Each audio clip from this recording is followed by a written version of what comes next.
power lines and poles. Use a spotter to be safe and always look up. Iowa's not-for-profit electric cooperatives want you to be safe and alert in the field this spring.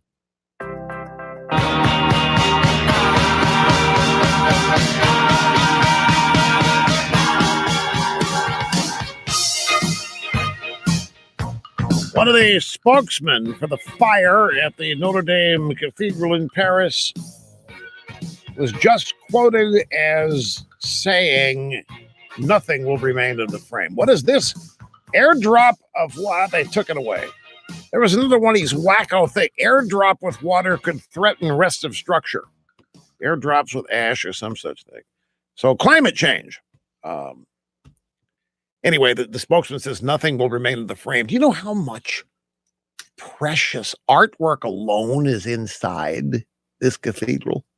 This is big. It's amazing. Have a great rest of the day, folks. And we'll be right back here tomorrow, revved and ready to go again. The legendary B.J. Thomas returns to Wild Rose Casino and Resort Saturday, May 18th. Raindrops keep falling on my head. Don't miss an intimate performance with B.J. Thomas. Tickets are available now at the Iowa store inside the casino or online at wildroseresorts.com/Jefferson. B.J. Thomas. Get your tickets now. Wild Rose Casino and Resort, Jefferson. You'd rather be here. Nothing's worrying. Connect to this radio station from all across the country. Tickets to the gym, shopping. How about a road trip? Listen to us now on the free iHeartRadio app. You'll never miss a moment with your favorite radio station. Download the free iHeartRadio app and search for the station so we can go wherever you want us to.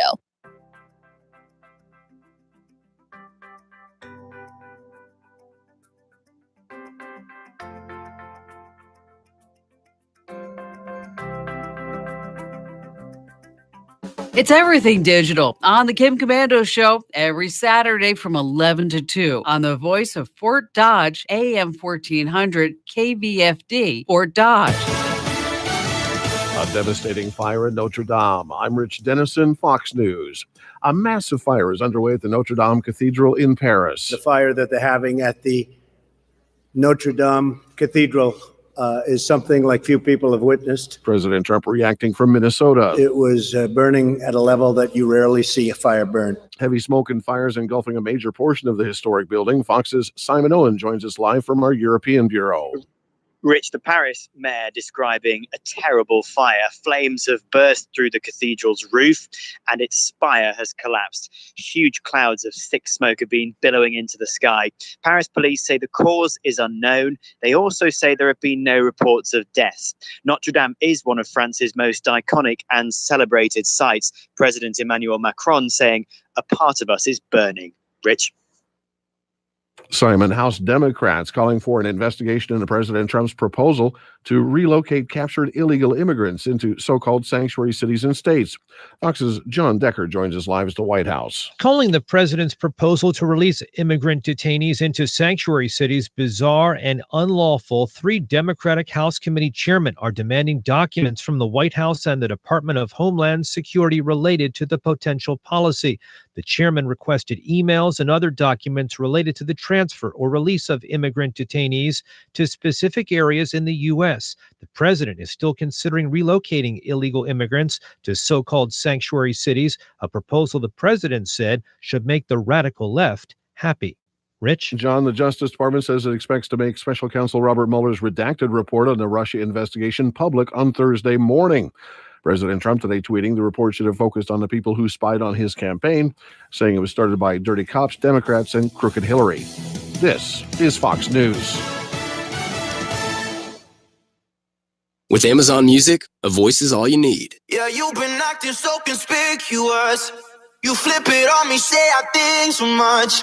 You're moving different when we making love. Alexa, play Who Do You Love? Okay.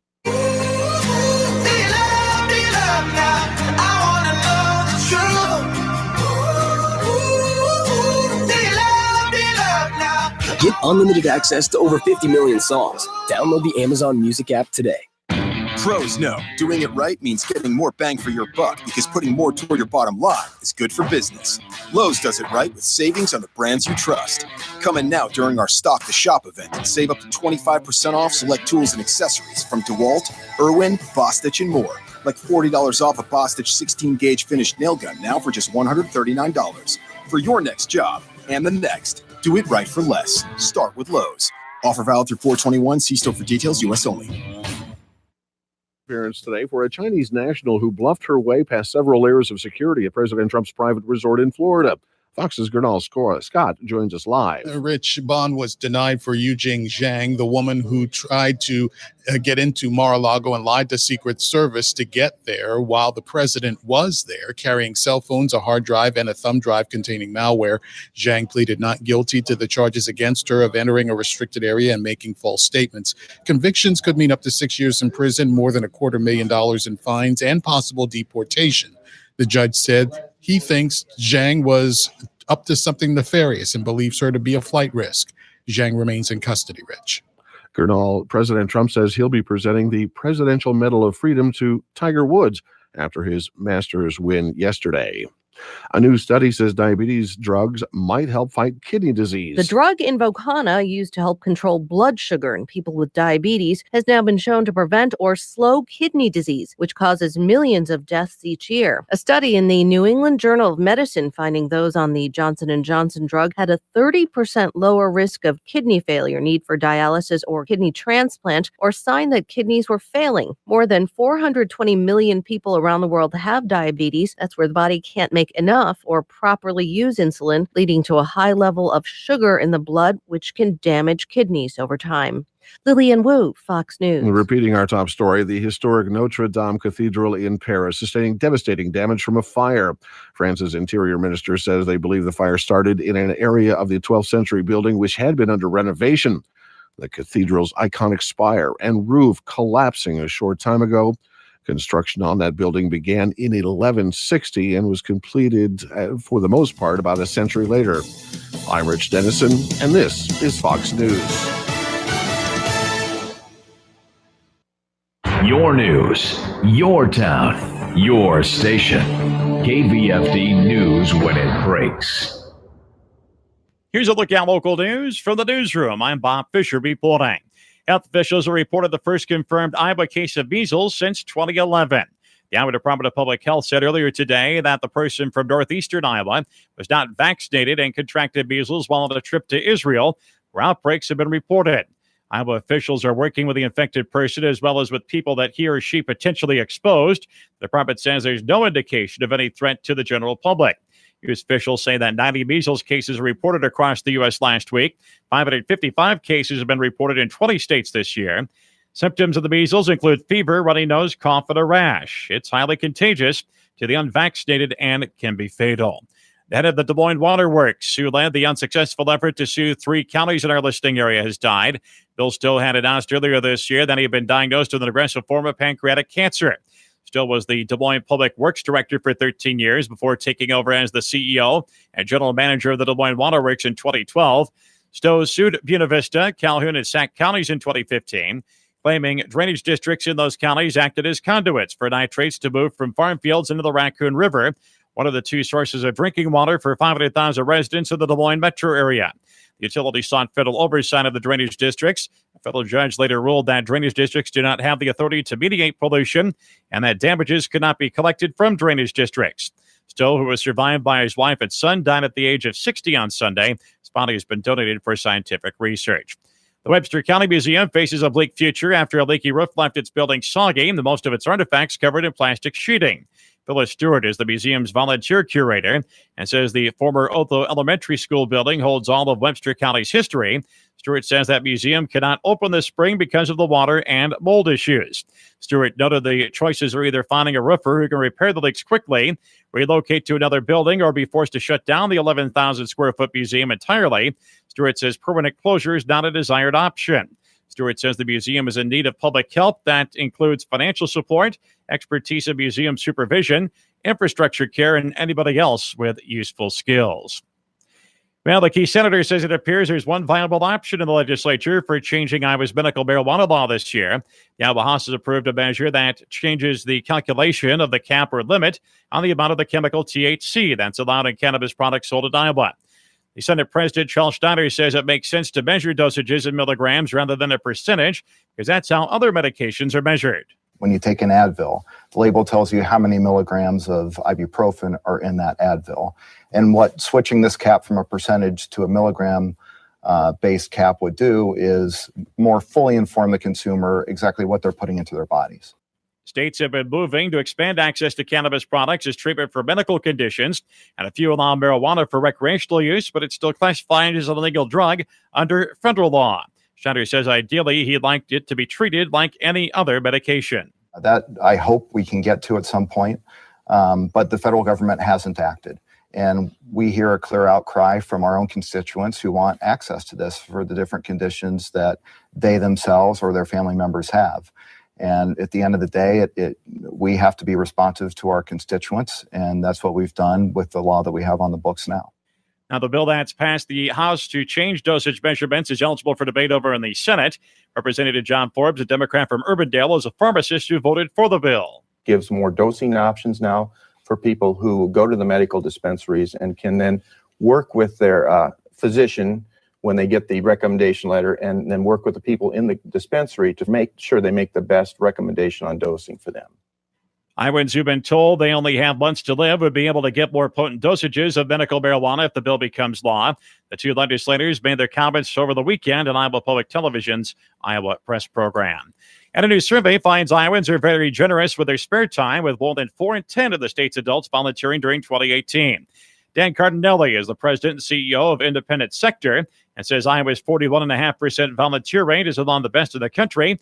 The national average is about 30%. Last year in Iowa, we saw 1 million folks volunteering, and that creates an enormous amount of value when you see that each hour of those Iowans is worth about $23.41, which is up in terms of the value of each hour by about 3% from the previous year. Iowa's volunteerism rate is the 4th best in the nation, only behind Oregon and Montana, top-ranked Utah. The report finds Iowans donated more than $75 million of their time with an economic impact of nearly $2 billion. That's local news this evening. From the newsroom, I'm Bob Fisher reporting. Here's the AM 1400 KVFD weatherology forecast. We'll see mostly sunny skies this afternoon, high into the mid-60s. Breezy southeast winds around 10 to 20 miles per hour, gusting as high as 25. Tonight, a slight chance for some rain showers, mostly cloudy, a low near 45. Tuesday, partial sunshine develops a high around 70 degrees. Wednesday, a chance for rain showers, cloudy skies, a high of 67. From the Weatherology Weather Center, I'm meteorologist Jennifer Wojcicki. Currently, it's 60. I'm Jamie Brundage, owner of Historic Bruce Funeral Home. We're a full-service funeral home with an off-site crematory. At Bruce's, we specialize in pre-arrangements and family support before, during, and after the service. We also offer beautiful memorial items to help you remember your loved one forever. Bruce Funeral Home is proud to be by your side every step of the way throughout the funeral process. Historic Bruce Funeral Home, Fort Dodge. Michael Devine, the Doctor of Truth. Does anyone have anything they'd like to confess? At AM 1400 KVFD. That's right. Don't waste time going to a priest. If you want to confess, come right here to AM 1400 KVFD, the voice of Fort Dodge, and the Doctor of Truth. It's a beautiful day in Fort Dodge today, and we welcome to the program for the very first time. And I hope I don't massacre your name here, Joel. We welcome to the program Joel Curtinis. How's your last name? Curtinitis. That's, of course it is. Joel Curtinitis. And Joel was a guest columnist in this morning's Des Moines Register, also known as Pravda. And the title of his article was "The Compassion of Kyle Korver Sounds Like Racism." Let me give that to you again. "The Compassion of Kyle Korver Reads Like Racism." It's a very good piece. What prompted you to write this piece, sir?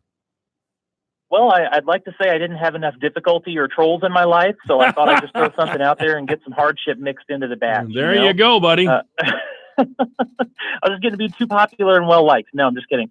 I read Korver's piece in the Players Tribune, and for any of your listeners that aren't familiar with that, he wrote a piece called "Privileged." And I thought it was really well done, honestly. I thought it was really thoughtful, really sincere, but I also thought it was just very wrong in a few ways.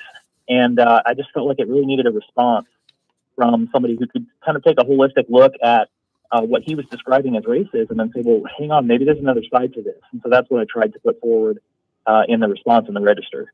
Well, I remember reading the electric Kool-Aid acid test years and years ago, and it described an event of upper middle class, if not upper class white people who were holding a fundraiser for the Black Panthers.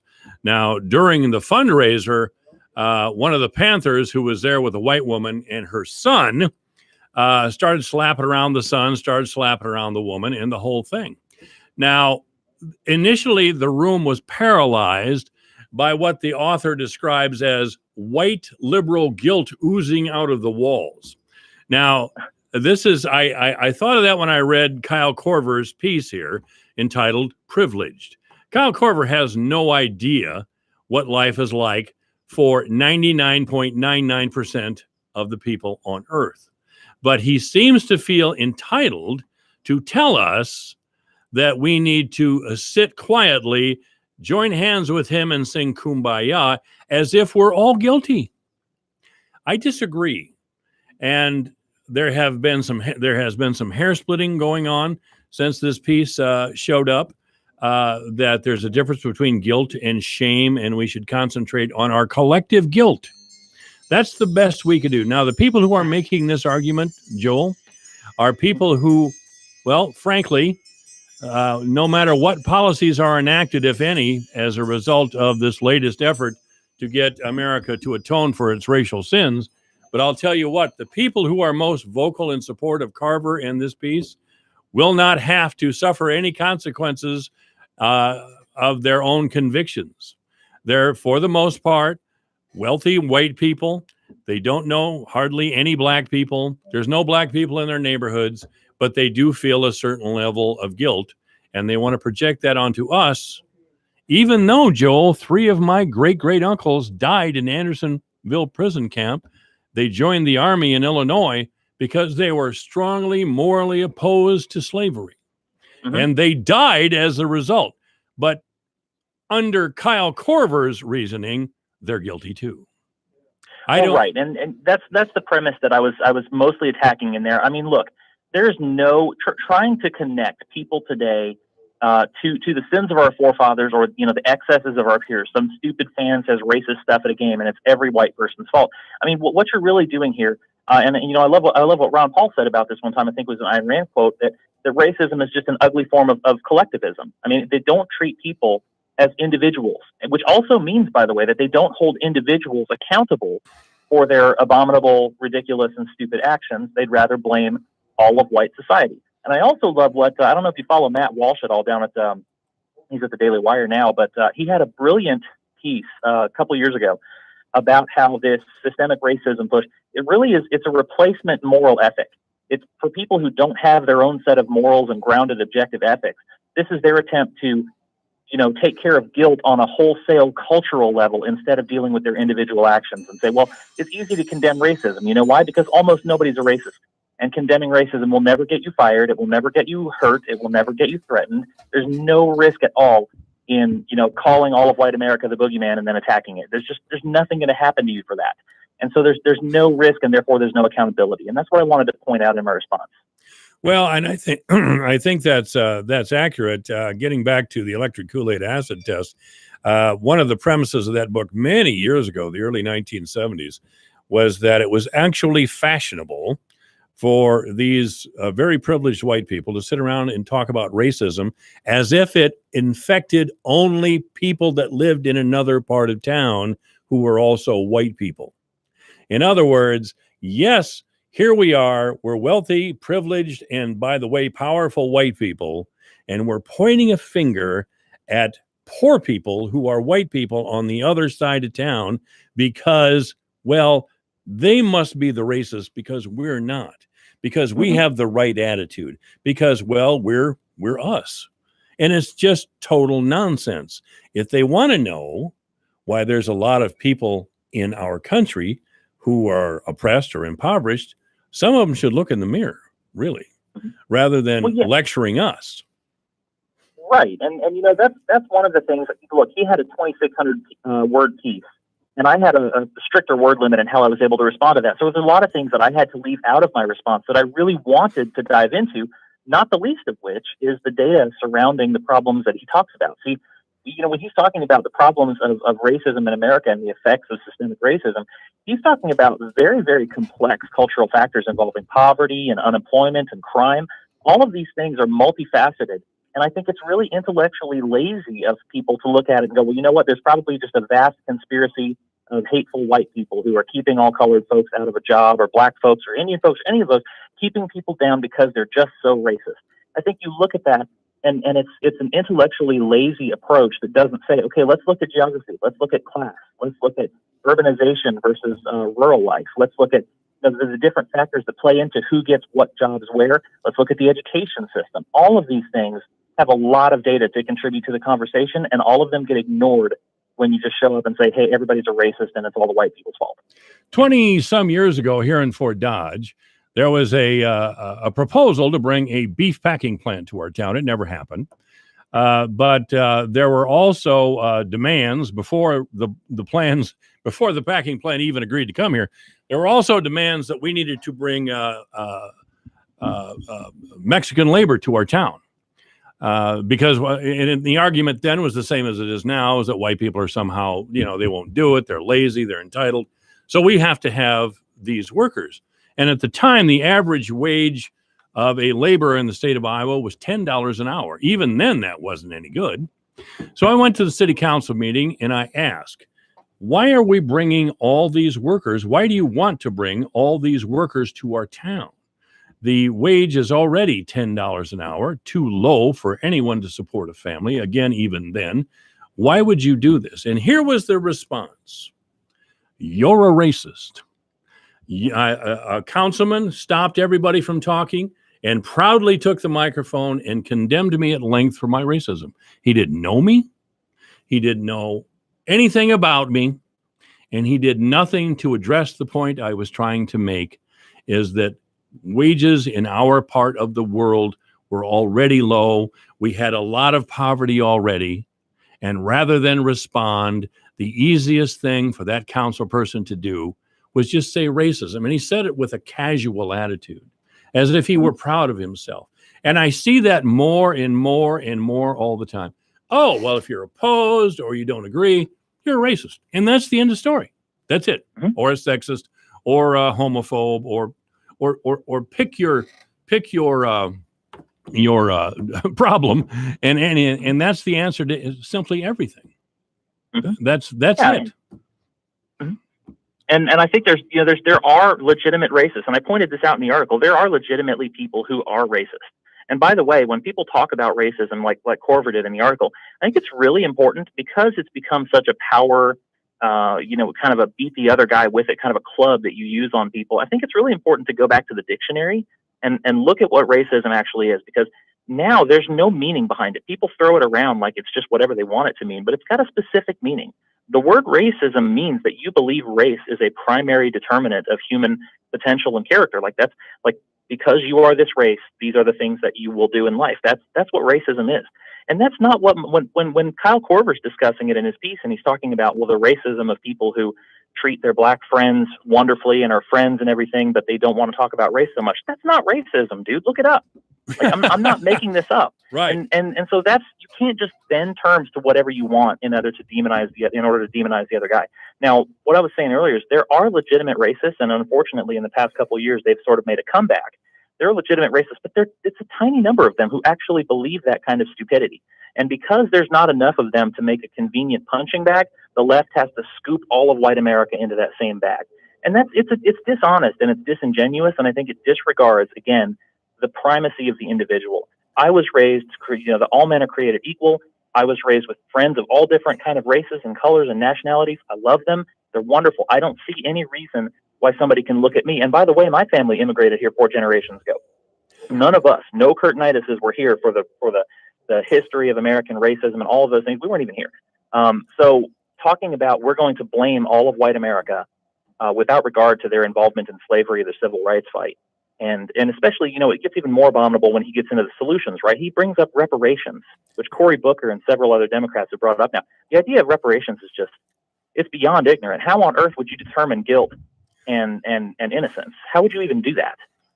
Well, again, I haven't said this, but I was working up to it. That's the whole point of Kyle Korver's piece. It was universally praised in the sports press. Oh God, what a sensational, heartfelt piece of journalism this is from this basketball player from Pella, Iowa. On and on and on. Oh my God, the truth revealed by Kyle Korver. The guy's a basketball player. Give me a break.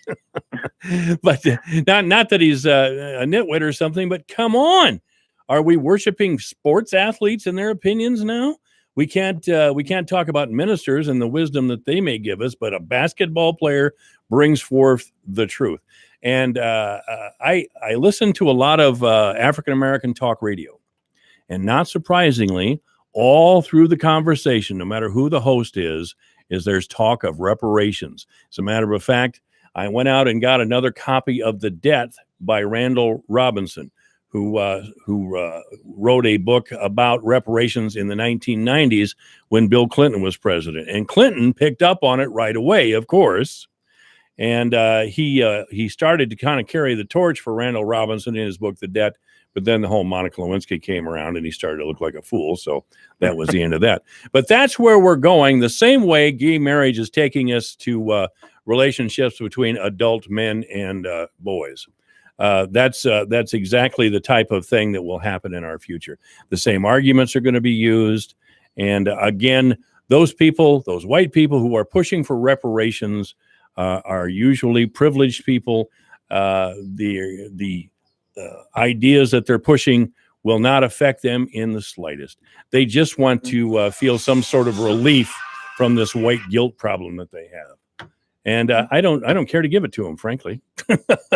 Well, no. And I think you also have to look at, there's a lot of issues in which, the left and the right maybe can agree on the problem and the problems that are facing people.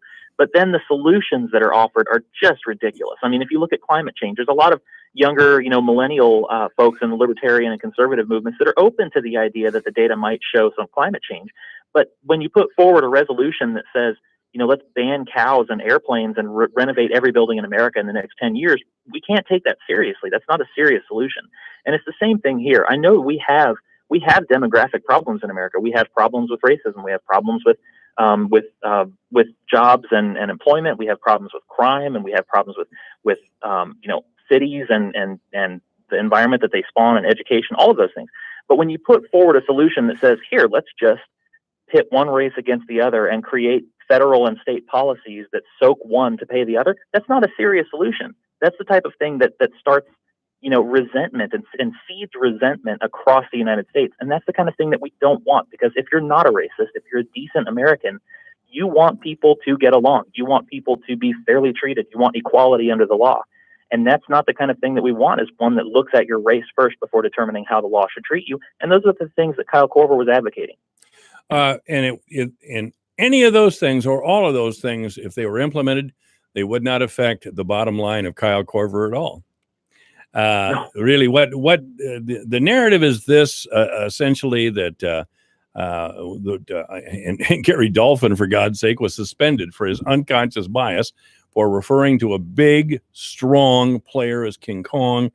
And he pledged to go sit in the lotus position, I guess, and navel gaze and think about his unconscious bias. It was ridiculous. It was offensive to my eyes to see Gary Dolphin put through something like that, especially since Gary Barta supported Learfield in their punishment of Dolphin, and Gary Barta lost the University of Iowa $6 million in that when he fired a couple of lesbians years ago. So I was not swayed by the Barta position, to say the very least. But no, this is what it's all about, and what reparations will do will pit poor people against each other. That's all it'll do. That's all it'll do. Absolutely. And there's also a, and if you look in the comments on my article, what you'll see is a lot of people trying to, and I've suspected this for a long time, but they're confirming it, that they believe that racism is the ultimate sin. Everything else that you can do is secondary. You want to talk about other cruelty and beatings and whatever else is all secondary. That's just being mean. We don't care about it. Racism is the real evil. And that hierarchy of sins on the left, I think, is really, really dangerous to the conscience of America because it implicitly justifies all sorts of other evil. Yes, it does. It's foolproof. It's a foolproof system that is pounded away daily in the press. The Des Moines Register, I'm surprised they published your piece at all. And our guest, by the way, is Joel Curtin. I'm sorry. Say your name last time. Curtinitis. Yeah. Go to the Des Moines Register today, or Providence, I've always liked to say it, as I've always said, and look up this piece in the opinion section by Joel Curtinitis. The compassion of Kyle Korver reads like racism. And that kind of is what it is. And I'm a little, I just will not listen to very, very privileged white people lecture.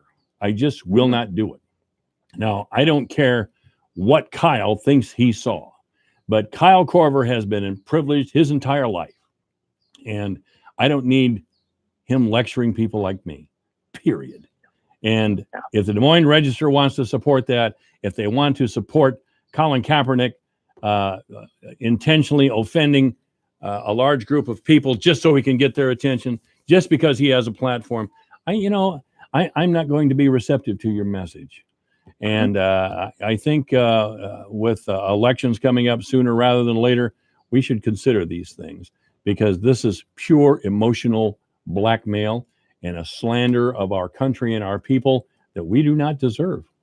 And that's something that Kyle Korver should write about.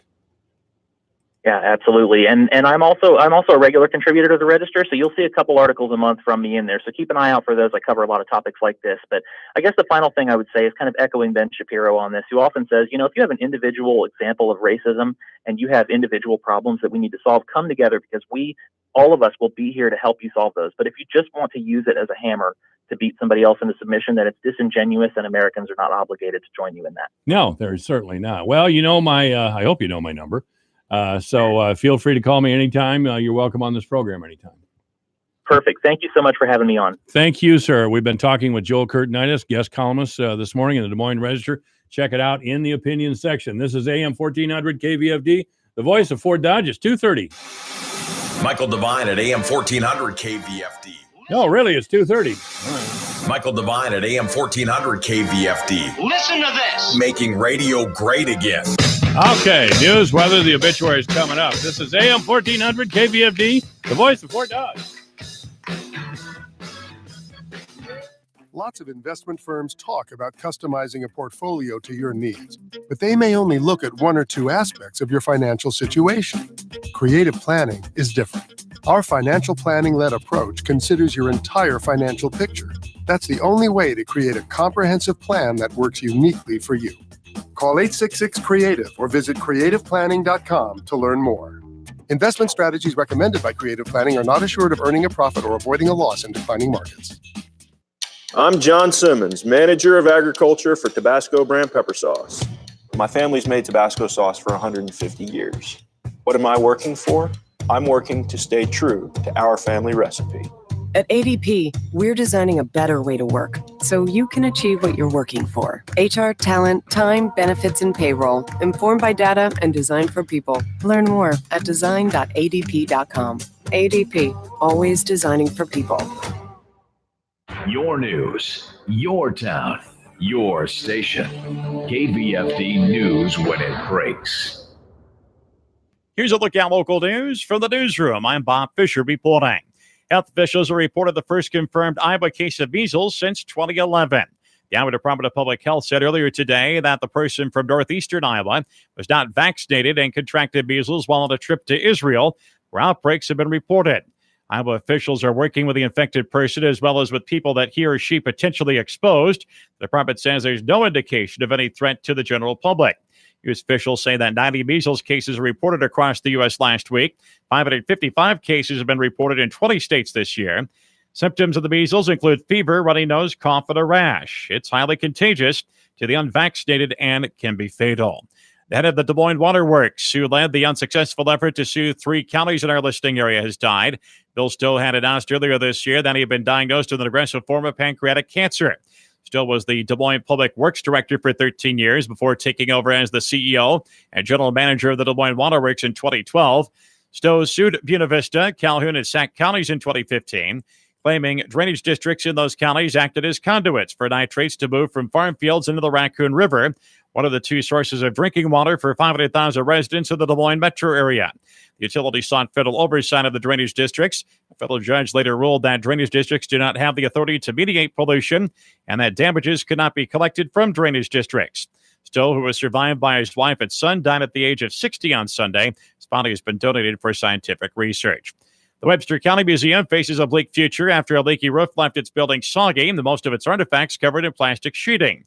Phyllis Stewart is the museum's volunteer curator and says the former Otho Elementary School building holds all of Webster County's history. Stewart says that museum cannot open this spring because of the water and mold issues.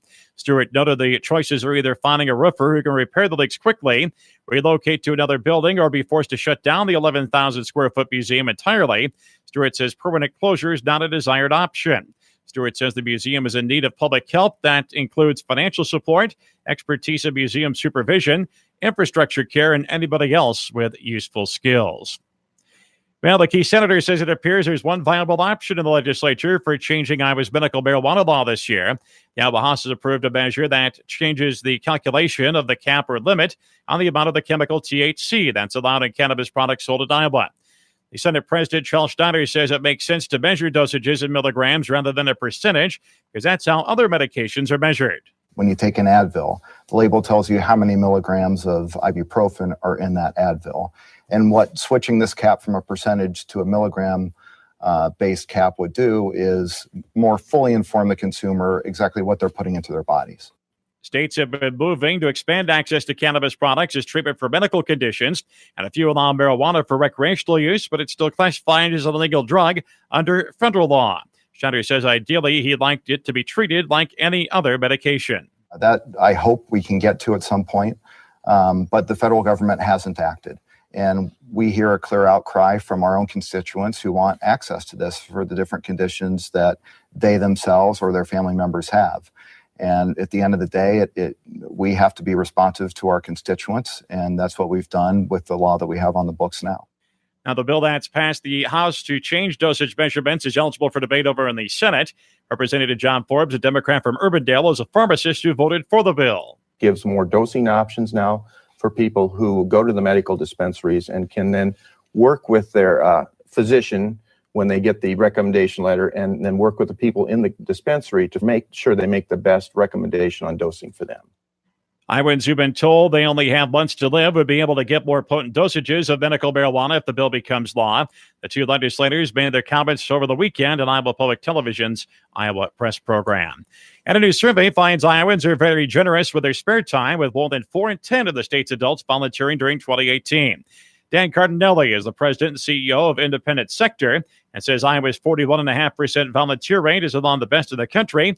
The national average is about 30%. Last year in Iowa, we saw 1 million folks volunteering, and that creates an enormous amount of value when you see that each hour of those Iowans is worth about $23.41, which is up in terms of the value of each hour by about 3% from the previous year.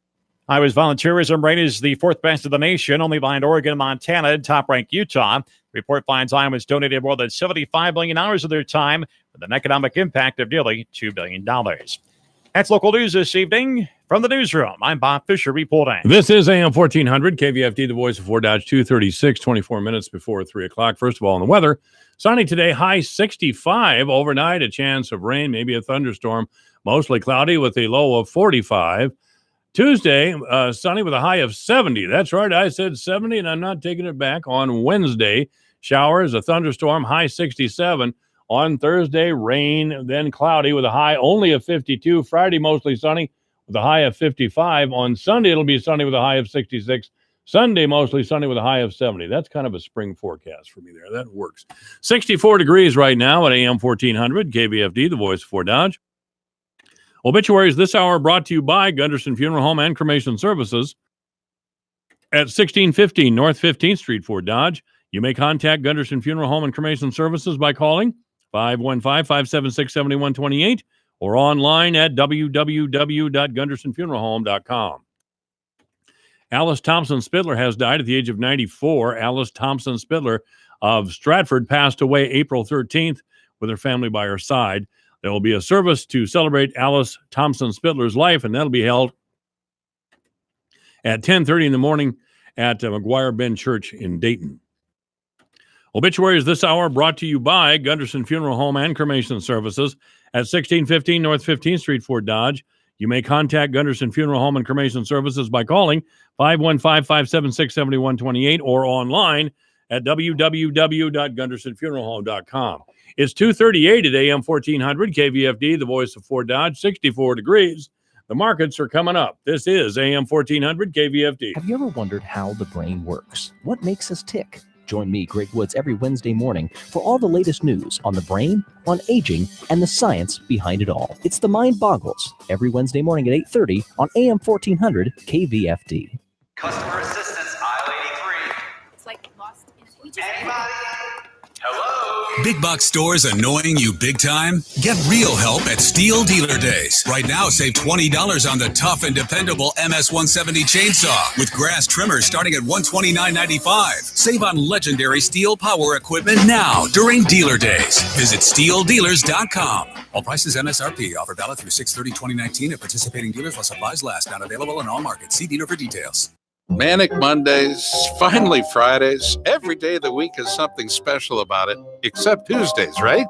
Not true. At Wild Rose Casino and Resort, Tuesdays are packed with winning and fun. From the Club 50 slot tournament from 11 to 3, an all-you-can-eat chicken buffet for $5.99 to $3 drinks featuring Tito's Vodka. That's more than enough to make your Tuesdays terrific. At Wild Rose Casino and Resort, Jefferson. You'd rather be here. Must be 21 or older. If you're someone you know in the gambling treatment, call 1-800-BETS-OFF.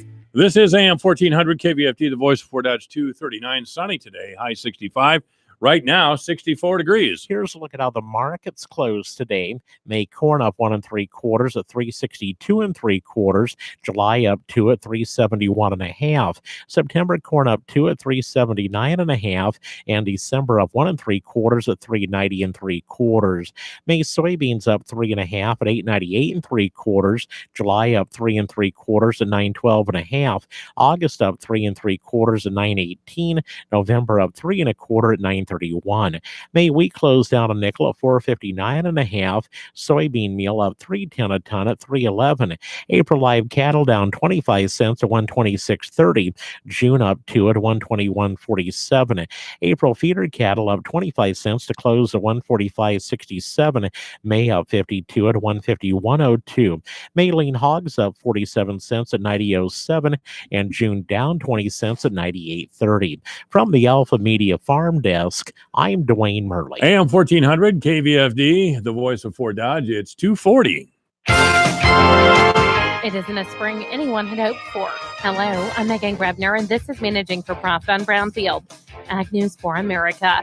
The agronomy and farm supply outlook for 2019 isn't exactly a rosy picture. In this Managing for Profit, Will Secor, an economist with CoBank, talks about how the shortened spring could tighten margins for not just farmers, but their suppliers as well.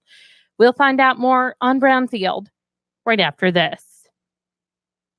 We depend on our drinking water supply daily, but where does that water come from? Your water provider encourages you to get to know your local water source so together we can protect and preserve it. The investments we make as a community to protect our water source now ensure we have a sustainable drinking water supply for the future. Visit drinktap.org to learn more. This message is brought to you by the American Water Works Association and your local water provider. It's 4 a.m., Monday, and you're literally sucking baby snot through a tube because she's congested. Man, that's love. And if you love her that much, love her enough to make sure she's buckled in the right car seat. To make sure your child's in the right seat for their age and size, visit nhtsa.gov/the right seat. Show them you love them. Keep them safe. Visit nhtsa.gov/the right seat. Brought to you by the National Highway Traffic Safety Administration and the Ad Council. The spring planting season isn't starting off like anyone had expected. Economist Will Secor with CoBank says this has the potential to put the squeeze on everyone's bottom line. So a compressed spring certainly puts a stress on both ag retailers and farmers to get field work done, to get planting done that they want to get done in the locations and the fields that they want to get done.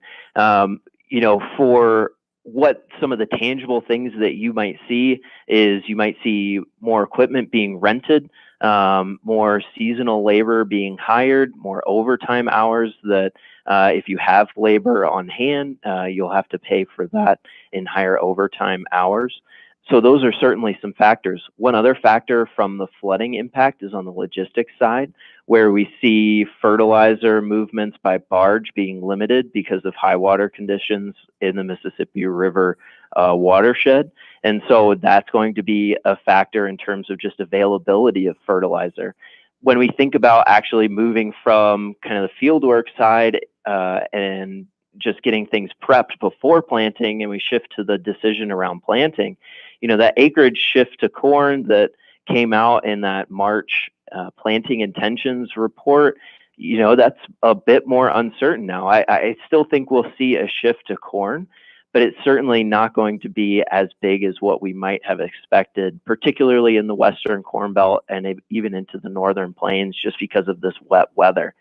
When we think about longer term into the season, we'll see some lingering agronomic impacts. If a farmer wasn't able to get a pre-emergence herbicide down, we'll see some more weed pressure this summer. That could weigh on yields. If they have to get out into wet fields, we might see some impact from compaction. They can't get all the tillage done that they want to. We could all see those start to drag on yields. He tells Brownfield financial constraints are making some on-farm management decisions even more difficult. If you are already compressed and you're increasing costs, you might be forced to switch to soybeans that might have a reduced return versus corn. Maybe that was your plan that you had to go with anyway because of your tight financial situation. I'm Megan Grebner with Managing for Profit on Brownfield. And now, a quick comparison from Grasshopper. When a client calls, what do you want them to hear? Your personal voicemail? Hey, you've reached Greg's cell phone. I'm away right now, obviously. Leave a message and maybe I'll get back to you. Or something a little more buttoned up, courtesy of Grasshopper. Thanks for calling Green Landscaping. To make an appointment, dial 1. For billing, dial 2. To speak with Greg Smith, dial There's 3. no contest. Put your best voice forward with Grasshopper, the virtual phone system for small business. Try it free at grasshopper.com.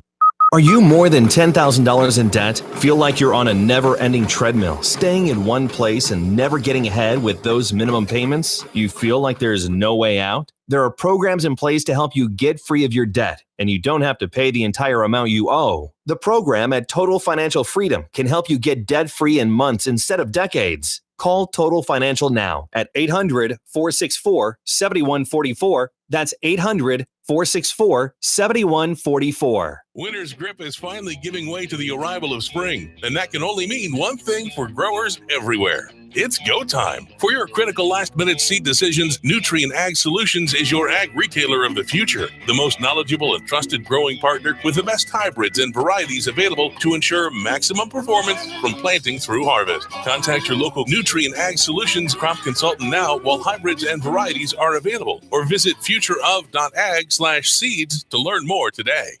Powerful, effective, proven, tough, consistent, reliable. A lot of adjectives can describe a herbicide's weed control, but one only applies to Liberty herbicide. Superior. Liberty herbicide has no known resistance in row crops, more convenient application flexibility, and excellent control of key weeds. All backed by the Liberty Weed Control Guarantee. Learn more at liberty.basf.com. Grow smart with BASF. Always read and follow label directions. Michael Devine at AM 1400 KVFD. Listen to this. Making radio great again.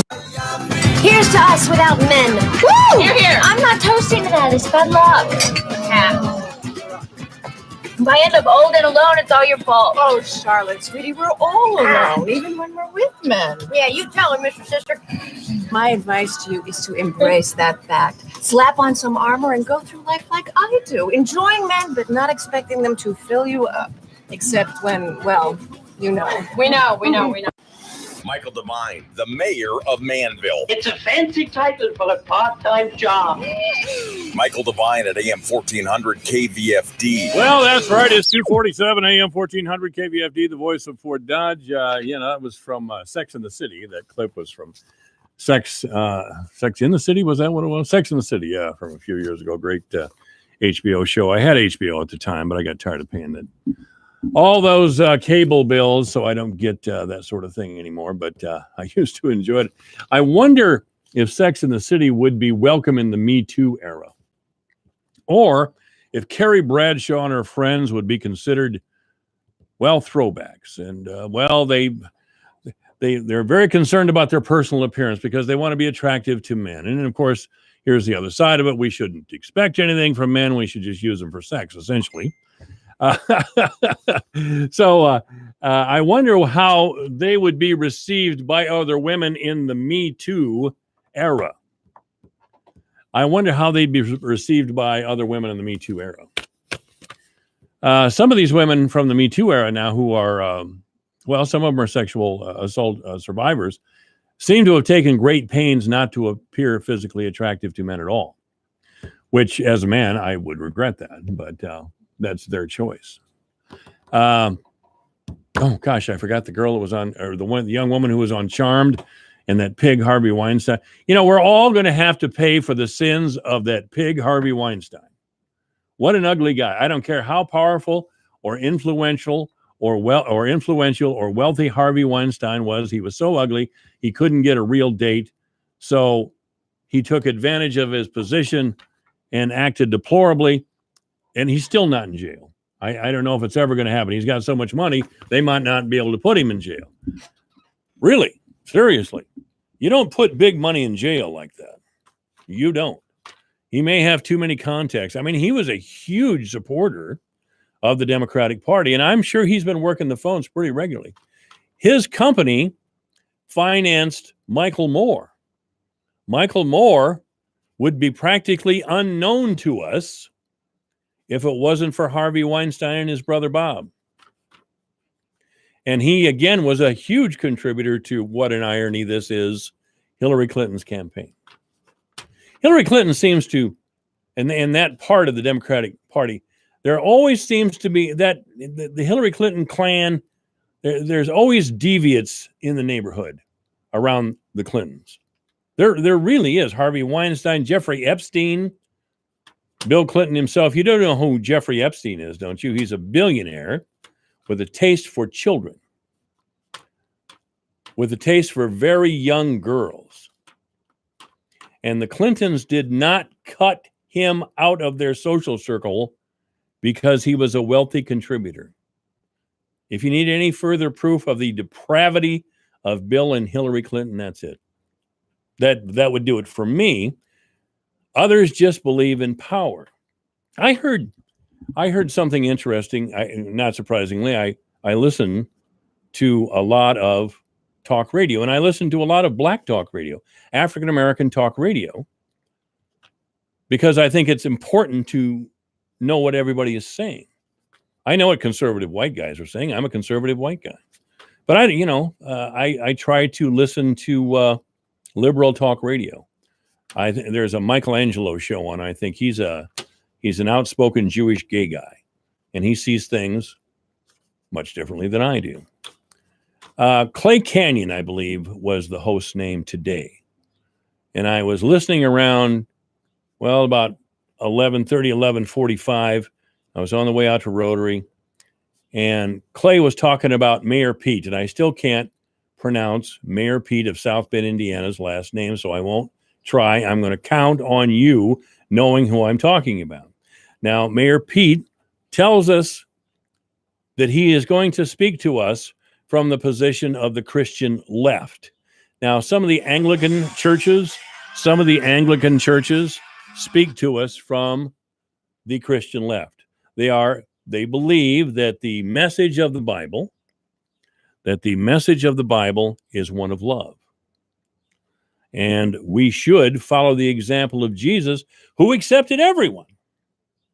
Now, the Christian right will point to several incidences in the Bible where the prophets have spoke harshly of certain types of behavior.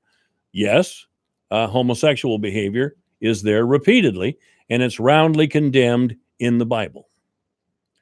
But and I think this is a worthy argument to have, and Mayor Pete's out there making this argument because he's gay, and he believes that God created him as he is, a gay man, and God would not have done that if he didn't love gay men. I find favor with that argument. I'm not going to go into a long disagreement with Mayor Pete's argument. I could, but I don't want to sit in here talking to myself particularly. What came up on Clay Canyon's show today was this interesting tidbit. Now, the callers on African American radio usually are not Trump supporters. Trust me on this.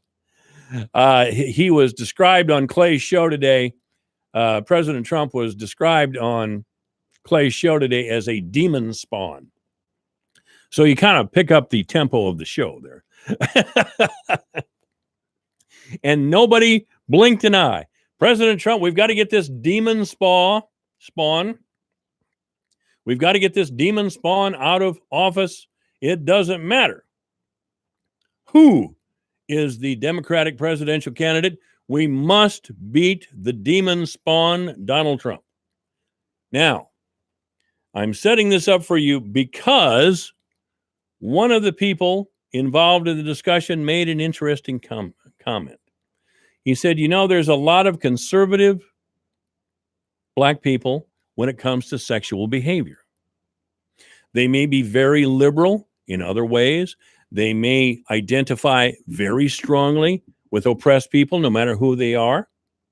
But when it comes to sexual mores like homosexual behavior, there's a lot of black people out there who are very conservative, and they might, in the privacy of their voting booth, not support the Democratic candidate. They might vote for a third-party candidate. They probably won't support Donald Trump. But the point is that there are enough conservative people out there who, in their heart of hearts and in the privacy of that booth, won't vote for a gay man. They might say, yeah, let's get Trump out of there. Yes, he's bad. Yes, he's bad. And all these things are bad.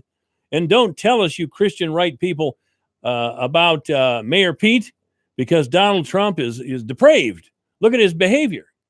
Well, I find a little favor in that, too. The president could shape up a little bit. But he's hooked onto a winning formula, and there he is. But I thought that was intriguing that would come up on an African-American talk show. That would come up on an African-American talk show. Let's go to the phones. AM 1400 KVFD, you're on the air. I just want to say, just to play devil's advocate, because it's America, it's a free country. So sure. If you're gay, you're gay. If Mayor Pete wants to be gay, it's up to him. But you were saying that Mayor Pete said that God made him this way, and Pence should argue with his creator or whatever. But God also made us sinners. Yes. But that doesn't, we're all born with sin, and we have free will, so we can always correct that. And like I say, that's just for argument's sake that I bring that up. Oh, I could certainly make that argument. Even if what Mayor Pete is saying, God still said no to that behavior. It wouldn't be the first time we had a contradictory message from the Bible, by the way. But the Bible has been understood for thousands of years, and in Western civilization have recognized the institution of marriages between a man and a woman. And some Supreme Court justices in Iowa just would tip that over about 10 years ago. I want to ask you something, because I heard this today at the coffee shop, around the coffee shop. Ann Meyer is a Republican, and I just think she's the greatest. I think Ann and her husband Jim are two of the finest people I've ever met. I haven't known them that long, but I was a strong supporter of Ann Myers. I did not support Dr. Srinivas in the last election. I supported Ann. Now, at the time, the in the run-up, in the primary, Republican Party primary, and during the general election. There was no real mention made about curtailing the power of the judiciary or making the judiciary more accountable. As a matter of fact, the judiciary wasn't mentioned at all. But now the Republicans have a real strong chance to make the judiciary a very powerful, some would say all-powerful, third branch of government, maybe a little bit more accountable to the people they supposedly serve. I think that they rule them, but they keep saying that they serve. But the point being, Anne has been steadfast that she will not support a change in how we select judges. As a matter of fact, on last Friday's program, Representative Sexton said, we may not be able to get to 51 votes. And he kind of glanced at Ann, who was sitting next to him, and said, as a matter of fact, we're one vote short. So we may be looking at a situation where Ann Meyer, conservative Republican, prevents something we've worked for a long time, and that is accountability of the judiciary. Because the idea that we can have an accountable judiciary is from the Middle Ages. What do you think about that? I mean, would you have supported Ann anyway? I'm going to have to side with Ann on that because the way I feel about it is when I go in there and I vote and I look at them judges' names that we do vote on, I have no clue on what their rulings have been, or I shouldn't even vote for them because I don't know enough about them to. Well, we don't actually vote. We have a retention vote. If we actually had judges run for their seat, we would know how they would rule. We would be able to question them, but we don't have that ability right now. We have no idea what we're getting when a judge is selected because we don't have any real input. I have been a long-time critic of that process and the court itself. Yeah, and I mean, not to take any power away from the people, but it just seems like the lawyers would have a better, they've dealt with them judges, and I kind of feel that they might have a better idea who should be in there. You feel more comfortable with somebody else making the decision? Well, as silly as that sounds, I guess I kind of do in that situation. All right, thank you for your time. You're welcome. All right, 3 o'clock in the afternoon, you're listening to KVFD in Fort Dodge, Iowa. History lost to flames. I'm Rich Dennison, Fox News. The Notre Dame Cathedral, all but destroyed by a massive fire in Paris. President Trump commenting on the blaze while in Minnesota. It looks like it's burning to the ground. The 12th century building appears to be gutted from the flames. There's no word on a cause. The cathedral had been in the midst of renovations. Police say there have been no reports of deaths. Notre Dame is an iconic French landmark and has a long history. Construction began in 1163. Fox's Simon Owen in our European Bureau. On Thursday, the Justice Department plans to make public more Special Counsel Robert Mueller's final report on Russian election meddling. Portions of that report will be kept from the public. Attorney General William Barr says that's necessary to protect ongoing investigations, national security sources, and grand jury testimony. Democrats want the full report made public. House Democrats also want answers about President Trump's renewed plan to relocate illegal immigrants to sanctuary cities and states. Fox's John Decker's live at the White House. 3 House Democratic chairmen are launching an investigation into reports that the White House plans to release immigrant detainees into sanctuary cities, calling the proposal bizarre and unlawful. In a letter to the acting chief of staff and the acting secretary of Homeland Security, the head of the Judiciary, Oversight, and Homeland Security committees demanded all emails and communications on the proposed policy. The demand for documents comes as President Trump embraces the idea of busing migrants to sanctuary cities, arguing that Democrats should applaud the proposal. Rich? John, lackluster earnings reports helping push U.S. stock indexes lower. The Dow falling 28 points to close at 26,384. The S&P down 2, with the NASDAQ ending the day 8 points lower. This is Fox News. Hi, I'm Jay Farner, CEO of Quicken Loans, America's largest mortgage lender. Spring is prime home buying season, so if you're thinking about buying a home, right now is the time to lock a low rate, which can save you money every month on your new mortgage. With our exclusive Rate Shield approval, the low rate you lock today is protected for up to 90 days while you shop for your new home. With a Rate Shield approval, if rates go up, your low rate stays locked. But if rates go down, you get that new, even lower rate. Either way, you win. Talk to us today at 800-QUICKEN or go to rocketmortgage.com to take advantage. Here's another great reason to work with us. For a record 9 years in a row, J.D. Power has ranked Quicken Loans highest in the nation in customer satisfaction for primary mortgage origination. Again, to lock in today's low mortgage interest rate and get the security of our exclusive Rate Shield approval, call us today at 800-QUICKEN or go to rocketmortgage.com. For J.D. Power award information, visit jdpower.com. Rate Shield approval only valid on certain 30-year fixed-rate loans. Equal housing lender. Licensed in all 50 states. NMLS number 3030.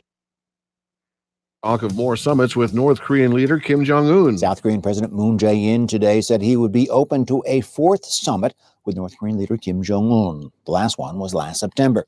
South Korean President Moon said he was interested in practical discussions with Kim to achieve progress in North Korea-U.S. relations. Moon met with President Trump last week amid criticism by Pyongyang that Seoul is an overstepping mediator. This, as in recent days, Kim Jong-un has been saying he's open to a third summit with President Trump. Their last meeting was in Hanoi in February. It broke down. President Trump is saying the same thing. Our own contacts say there are a lot of diplomatic hurdles to both summits. In London, Greg Palcon, Fox News. Years after a tsunami flooded a nuclear power plant in Japan, some of the hardest cleanup work is just getting underway. The operator of Japan's Fukushima nuclear plant has begun removing nuclear fuel from a building housing one of the reactors that melted down after the 2011 earthquake and tsunami. Removing the fuel in the cooling pods was delayed more than 4 years by mishaps, high radiation, and radioactive debris from an explosion that occurred at the time of the reactor meltdown, underscoring the difficulties that remain. Remotely controlled equipment is lifting fuel rods out of a storage pool near reactor number 3. The delicate work is expected to take 2 years, and the next phase will be to remove molten nuclear fuel that remains deep inside, though it's still unclear how that will be done. In London, Benjamin Hall, Fox News. Authorities in Germany say a car can be too shiny. Police pulled over a driver earlier this month saying his Porsche, featuring a reflective gold foil finish, might blind other drivers and was considered a danger. He was told to rip off the foil and re-register the car, but police say he kept driving it. He was caught again last week. This time, police had his car towed and took his plates and keys. I'm Rich Dennison, and this is Fox News. Your news, your town, your station. KVFD News when it breaks. Here's a look at local news from the newsroom. I'm Bob Fisher reporting. Health officials have reported the first confirmed Iowa case of measles since 2011. The Iowa Department of Public Health said earlier today that the person from northeastern Iowa was not vaccinated and contracted measles while on a trip to Israel, where outbreaks have been reported. Iowa officials are working with the infected person as well as with people that he or she potentially exposed. The department says there's no indication of any threat to the general public. U.S. officials say that 90 measles cases are reported across the U.S. last week. 555 cases have been reported in 20 states this year. Symptoms of the measles include fever, runny nose, cough, and a rash. It's highly contagious to the unvaccinated and can be fatal. The head of the Des Moines Water Works, who led the unsuccessful effort to sue 3 counties in our listing area, has died. Bill Stowe had announced earlier this year that he had been diagnosed with an aggressive form of pancreatic cancer. Stowe was the Des Moines Public Works Director for 13 years before taking over as the CEO and General Manager of the Des Moines Water Works in 2012. Stowe sued Buena Vista, Calhoun, and Sac counties in 2015, claiming drainage districts in those counties acted as conduits for nitrates to move from farm fields into the Raccoon River, one of the 2 sources of drinking water for 500,000 residents of the Des Moines metro area. The utility sought federal oversight of the drainage districts. A federal judge later ruled that drainage districts do not have the authority to mediate pollution and that damages could not be collected from drainage districts. Stowe, who was survived by his wife and son, died at the age of 60 on Sunday. His body has been donated for scientific research. The Webster County Museum faces a bleak future after a leaky roof left its building soggy, and most of its artifacts covered in plastic sheeting. Phyllis Stewart is the museum's volunteer curator and says the former Otho Elementary School building holds all of Webster County's history. Stewart says that museum cannot open this spring because of the water and mold issues. Stewart noted the choices are either finding a roofer who can repair the leaks quickly, relocate to another building, or be forced to shut down the 11,000 square foot museum entirely. Stewart says permanent closure is not a desired option. Stewart says the museum is in need of public help that includes financial support, expertise in museum supervision, infrastructure care, and anybody else with useful skills. Well, the key senator says it appears there's one viable option in the legislature for changing Iowa's medical marijuana law this year. The Iowa House has approved a measure that changes the calculation of the cap or limit on the amount of the chemical THC that's allowed in cannabis products sold in Iowa. The Senate President Charles Schneider says it makes sense to measure dosages in milligrams rather than a percentage because that's how other medications are measured. When you take an Advil, the label tells you how many milligrams of ibuprofen are in that Advil. And what switching this cap from a percentage to a milligram based cap would do is more fully inform the consumer exactly what they're putting into their bodies. States have been moving to expand access to cannabis products as treatment for medical conditions, and a few allow marijuana for recreational use, but it's still classified as an illegal drug under federal law. Schneider says ideally he'd like it to be treated like any other medication. That I hope we can get to at some point, but the federal government hasn't acted. And we hear a clear outcry from our own constituents who want access to this for the different conditions that they themselves or their family members have. And at the end of the day, we have to be responsive to our constituents, and that's what we've done with the law that we have on the books now. Now, the bill that's passed the House to change dosage measurements is eligible for debate over in the Senate. Representative John Forbes, a Democrat from Urbandale, is a pharmacist who voted for the bill. Gives more dosing options now for people who go to the medical dispensaries and can then work with their physician when they get the recommendation letter and then work with the people in the dispensary to make sure they make the best recommendation on dosing for them. Iowans who've been told they only have months to live would be able to get more potent dosages of medical marijuana if the bill becomes law. The two legislators made their comments over the weekend on Iowa Public Television's Iowa Press program. And a new survey finds Iowans are very generous with their spare time, with more than 4 in 10 of the state's adults volunteering during 2018. Dan Cardinelli is the president and CEO of Independent Sector and says Iowa's 41.5% volunteer rate is among the best in the country. The national average is about 30%. Last year in Iowa, we saw 1 million folks volunteering, and that creates an enormous amount of value when you see that each hour of those Iowans is worth about $23.41, which is up in terms of the value of each hour by about 3% from the previous year. Iowa's volunteerism rate is the 4th best in the nation, only behind Oregon, Montana, and top-ranked Utah. The report finds Iowans donated more than $75 million of their time with an economic impact of nearly $2 billion. That's local news this evening. From the newsroom, I'm Bob Fisher reporting. Here's the AM 1400 KVFD weatherology forecast. Mainly cloudy skies this afternoon with a high of 65.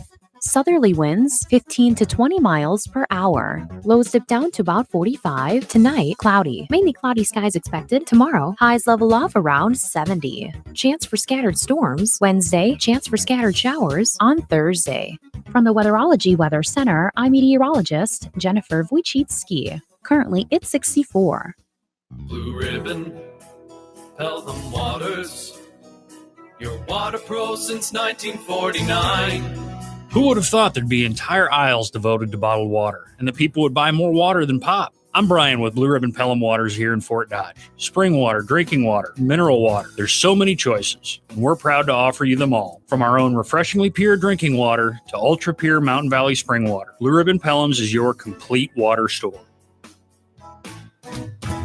When severe weather threatens, keep it here for the Severe Weather Advisor. Brought to you by Creative Signs and Graphics Fort Dodge. For signs, decals, vehicle graphics, magnets, logos, customized documents, and more. If your business needs it, Creative Signs and Graphics can make it. And a stitch above the rest embroidery, Fort Dodge. Step out in style with quality brands, timely turnaround, and professional service. A stitch above the rest. Embroidery professionals worth finding. Remember, when severe weather threatens, stay with your friends on KVFD.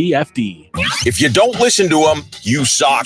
He's sneaky, but he's right. Michael Devine at AM 1400 KVFD. This week on the Iowa Watch Connection, everything a governor does, a Secretary of Agriculture does, but they get to do it in 50 states and around the world. So what's not to like about that job? He served Iowa in Des Moines and Washington. In Washington, D.C., and frankly around the country, there just is not the appreciation, the level of understanding on the part of folks about what rural America provides. And he has some thoughts on public service. From my perspective, if you stay in a position for a long, long period of time, there is a tendency of the system to think, okay, we now know how he thinks, how he operates, and so there's only one way to do something. A conversation with Tom Vilsack, our topic this week. The Iowa Watch Connection is presented by the Iowa Center for Public Affairs Journalism, online at iowawatch.org. Here is Jeff Stein. Tom Vilsack was born in a Roman Catholic orphanage in Pennsylvania in 1950. He moved with his wife Christy to her hometown of Mount Pleasant, Iowa, when he was 25 years of age, setting up a law practice there. But events in that city led to him becoming the city's mayor. From there to the governor's chair, and most recently to the nation's capital and a presidential cabinet. His life story and perspective seemed interesting to us, so we sat down with Tom Vilsack in Des Moines on April 3rd to get insight about his career and more than a quarter century in government service. I have a poster that has been in my law office and in my home for the last 40 years.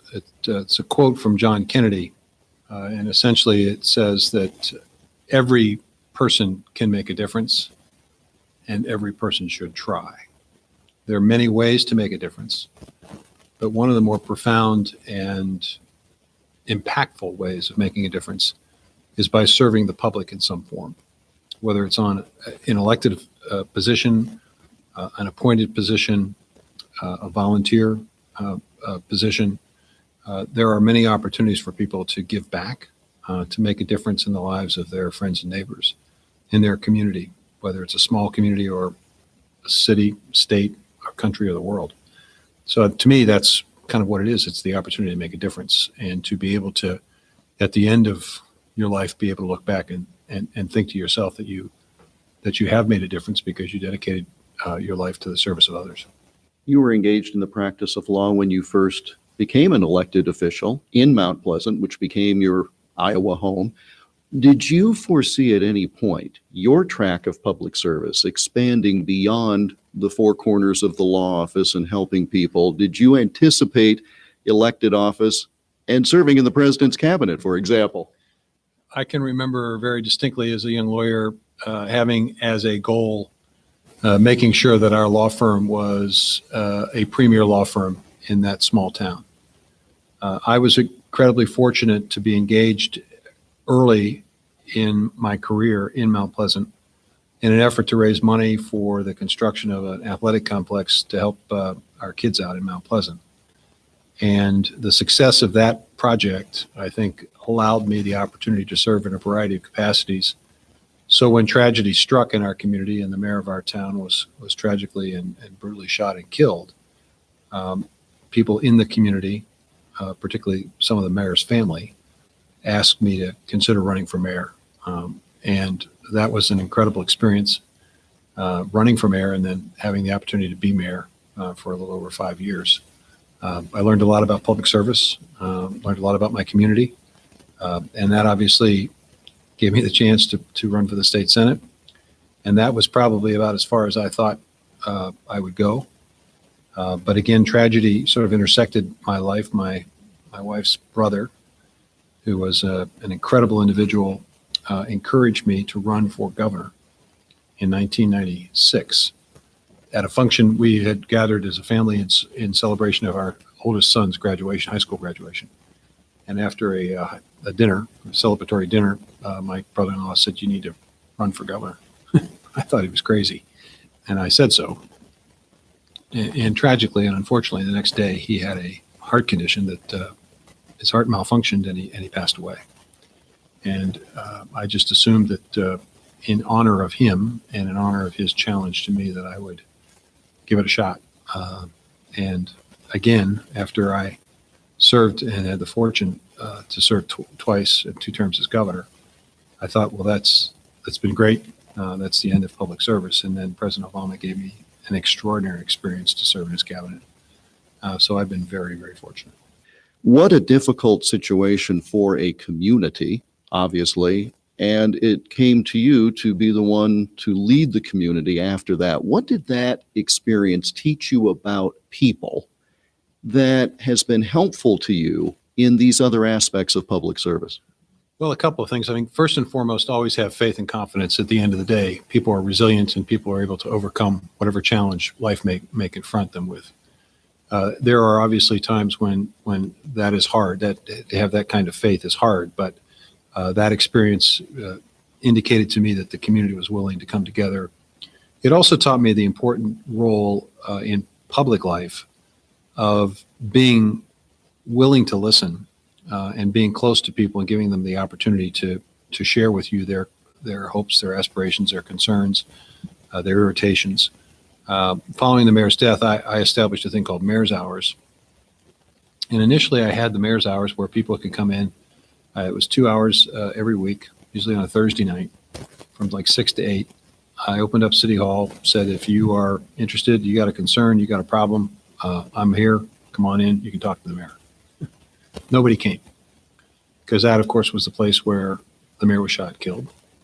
That was a place that sort of suggested that this was the power center of the small community.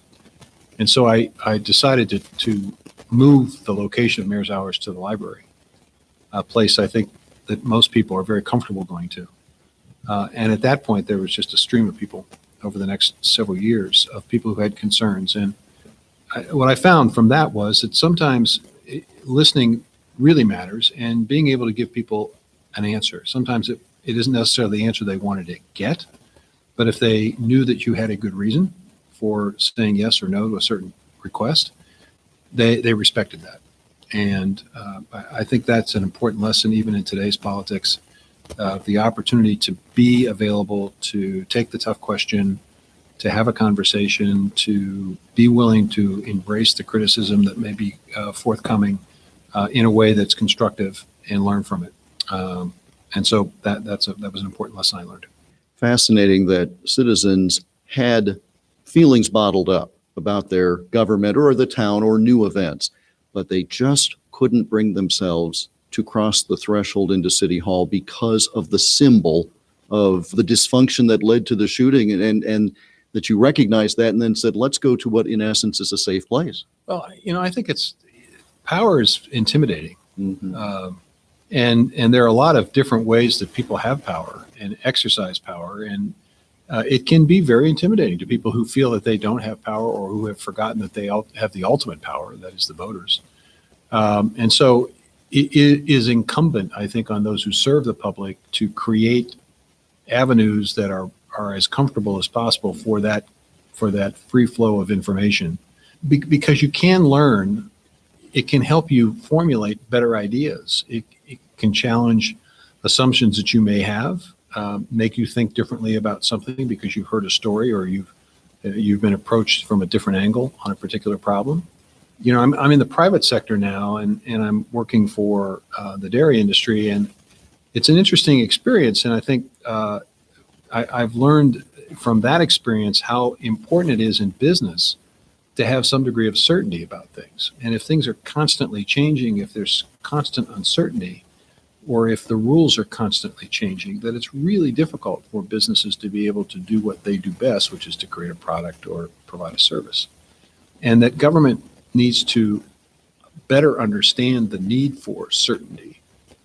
I know certainly in the agricultural world, we found at USDA that there was a lot more acceptance of conservation practices or whatever if we coupled it with a degree of certainty to suggest that if producers or ranchers or farmers participated in certain activities, that for a period of so many years, the government wouldn't be coming back and saying, okay, great that you did that. Now you have to do something else.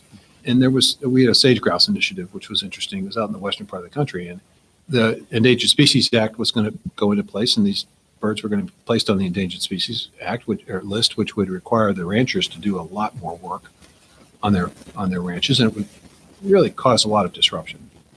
So we went to the ag community. We said, look, what if we provided resources for you to take certain conservation steps now? What if we guaranteed that if you took these steps, that for a period of up to 30 years, you wouldn't be hassled if the bird was ever listed, you would be deemed in compliance. So that gave them certainty, gave them a little additional financial incentive to take steps. And they took the steps in significant numbers to the point that the bird didn't have to be listed. It taught a very valuable lesson to me in terms of what the right combination is of government, the private sector getting things done. When we come back, more of my conversation with Tom Vilsack, focusing on why his time as U.S. Secretary of Agriculture was so rewarding. That's next, as the Iowa Watch Connection continues. Divine Intervention is online at yourfortdodge.com, on Twitter at jmike1400. Gunderson Funeral Home and Cremation Services. Oh, why not just cremate me when I'm gone? Sounds simple, doesn't it? However, there are many options to consider when cremation is chosen. From simple to detailed, we at Gunderson Funeral Home and Cremation Services can help you create a unique commemoration. Gunderson Funeral Home and Cremation Services. Hi, I'm Leah from the Domestic Sexual Assault Outreach Center. I'd like to thank each and every one of you for supporting our 24th annual cake auction. We received lots of delicious cakes, and we paired them with hundreds of auction items. Those who attended our annual cake auction were able to purchase thousands of dollars worth of items, and we are so grateful for that. It's the kindness of others in our community that make it possible for DSOC to continue providing free and confidential services to victims and survivors of abuse. Thanks again for helping to make our annual cake auction a huge success. Michael Devine, the Doctor of Truth. Does anyone have anything they'd like to confess? At AM 1400 KVFD.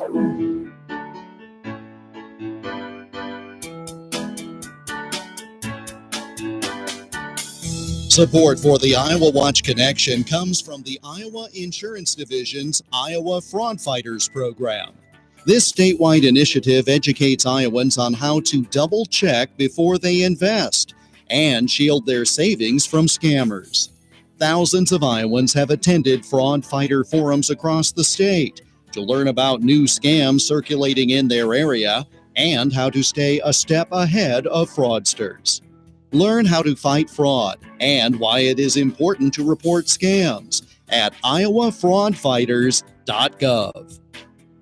The Iowa Watch Connection radio program is part of a statewide audience engagement project organized by the Iowa Center for Public Affairs Journalism, an independent, nonprofit, nonpartisan news organization. The center is dedicated to producing high-quality investigative and community affairs journalism in Iowa, while also training journalism students to do this work at a high ethical level. The center is found online at iowawatch.org. Welcome back to the Iowa Watch Connection. I'm Jeff Stein. More now of my conversation with former Iowa Governor and U.S. Agriculture Secretary Tom Vilsack. We spoke in Des Moines on April 3rd. I'm interested in the 8 years you served as governor. The model, your two predecessors had been to serve more than 2 terms. You decided 8 years, 2 terms was enough. What was the thought process that went into that? And then as you looked back over the 8 years, what are some things that you hope people remember in the history books going forward? Well, and I mean no disrespect to my predecessors, or as it turned out, my successor or a successor. Everyone has to make these decisions for themselves. But my view was that democracy was set up at the beginning of our country with the notion that people would go into public service for a period of time and then would leave public service and go back into the private sector and the private life. I always was enamored with people like Thomas Jefferson and some of the other founding fathers. Basically, they came in, then they stepped away from it. And when you do that, you create energy, you create the capacity for change, you create the opportunity for people to look at things differently. When you, from my perspective, if you stay in a position for a long, long period of time, there is a tendency of the system to think, okay, we now know how he thinks, how he operates, and so there's only one way to do something. And it really, in my view, can diminish the creativity that takes place within an organization. And if you look at the major corporations in the country today, they don't keep their CEOs for forever and ever. It's a 5 to 7 year life, and then it's time for someone else to come in and try something different. So that was the attitude. And you know, I think while I was there, we accomplished, you know, I think we did a lot. I mean, we had Vision Iowa, which was a program that I take particular pride in because it was something that I thought about when I was a state senator, and then basically at Worth legislature after I was governor, created this program, which was enormously successful, that allowed us to expand significantly in our major cities and in our smallest towns, recreational cultural opportunities that I think generated a lot of jobs, generated a lot of enthusiasm in communities, and generated a sense of pride within the community. I think that was a very successful program. I was very happy and very proud of the work that we did to extend healthcare in the state. At the time I left, Iowa was one of the states that had the most people covered from a healthcare perspective, and we were certainly really focused on children with our children's health insurance program efforts. We also figured out a way to reduce drug costs for seniors, and we created the Senior Living Trust that created opportunities for people to live in their homes and with a little assistance instead of having to go into a nursing home before they were wanting to or before they had to. So there was a lot of work done in healthcare. We led the nation while I was governor in buffer strips, so there was a significant commitment to conservation, land conservation. I was excited about the fact that we focused on advanced manufacturing and the bioeconomy and financial services to the point where, for the first time in 70 years, we reversed the outmigration of people. In other words, more people were coming in and staying in Iowa than were leaving, which was, I think, a big challenge that we even today continue to have. And we saw the emergence of the wind energy industry in the state, which ultimately has grown significantly. So there's a lot to be proud of. Restored the rights, voting rights for ex-felons, which we're still dealing with today, unfortunately. It's long overdue that we join the vast majority of other states in basically saying to those who've paid their debt to society, it's time that you re-enter society and have the full rights of that. So a lot of work that was done, and a lot of things I was really proud of. We reduced class sizes. We made more investments in our K-12 system because we recognized that was the future of the state. So I was really proud of the work we did. I had a great team, great Lieutenant Governor Sally Peterson, great First Lady. Christy did some tremendous work on literacy and libraries and making them feel part of the important part of the community that they represent. So we had fun, and it was a great job. And I honestly thought it was going to be the best job that I would ever have until I became Secretary of Agriculture, and it turned out that everything a governor does, a Secretary of Agriculture does, but they get to do it in 50 states and around the world. So what's not to like about that job? And just had incredibly dedicated people working for USDA in so many different areas: nutrition, farm programs, the Forest Service, food safety, research, land-grant university partnerships. Really, it was just a tremendous, tremendous job. And the history book shows that of all those who became members of President Obama's cabinet, only one stayed for the whole 8 years, and that was you. It's almost now just become the thing to do. You serve the one term and out you go. And you stayed on and carried out the mission. That's, to me anyway, a sense of loyalty to the office, to the president, to the people you were serving. Talk a bit about carrying that mission for as long a period as you did. I have to go back to my law practice to respond to that question. I represented farmers during the farm crisis of the 1980s, and I essentially better understood, if I ask you what you do for a living, you can say, well, I work at a radio station, I'm involved in that. That tells me what you do. It doesn't necessarily tell me who you are. If you ask me, so what did you do in Mount Pleasant? Well, I was a lawyer. Tells you what I did, doesn't tell you who I am. You ask a farmer that question, and they say, I'm a farmer. That tells you not only what they do, but as importantly, it tells you who they are. And I realized growing up in a city, I didn't have a full appreciation for the incredible gifts that rural America and rural people provide to the country.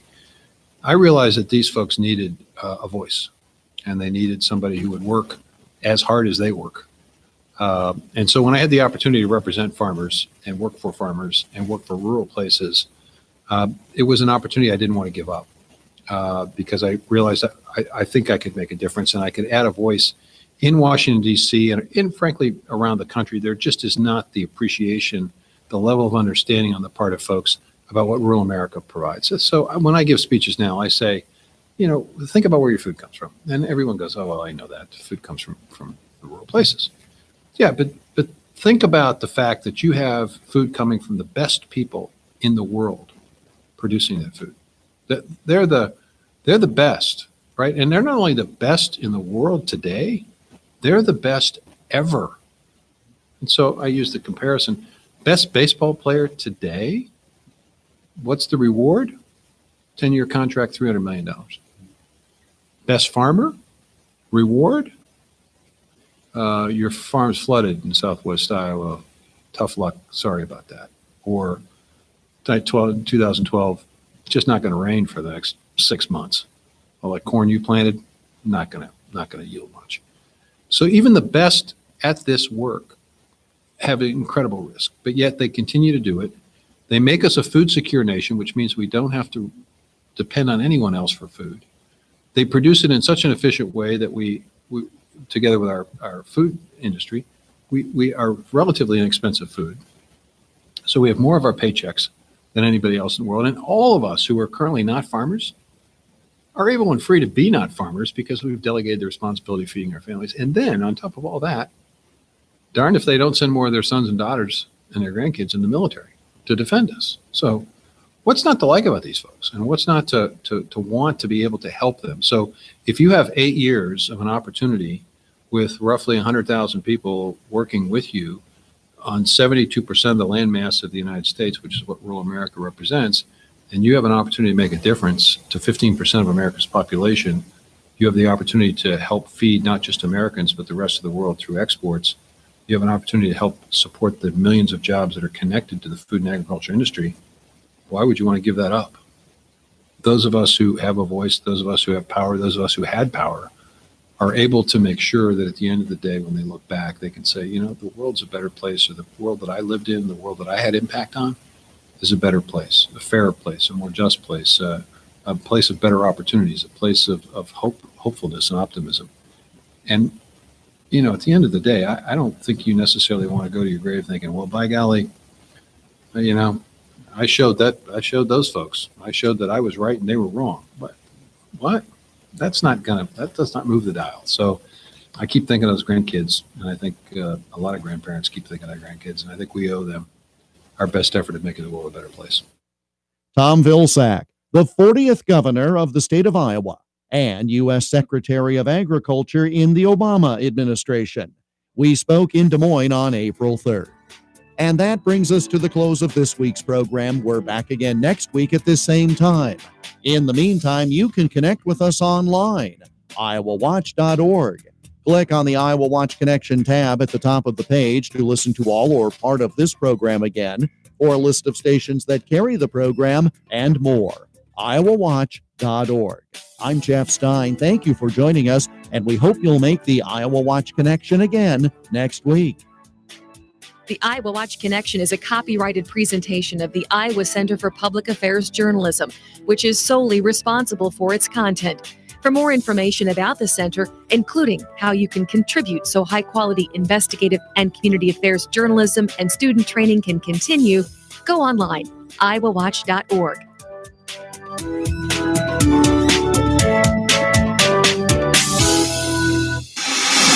Michael Devine at AM 1400 KVFD. Listen to this. Making radio great again. This is AM 1400 KVFD, the voice for Dodge 336. News is next.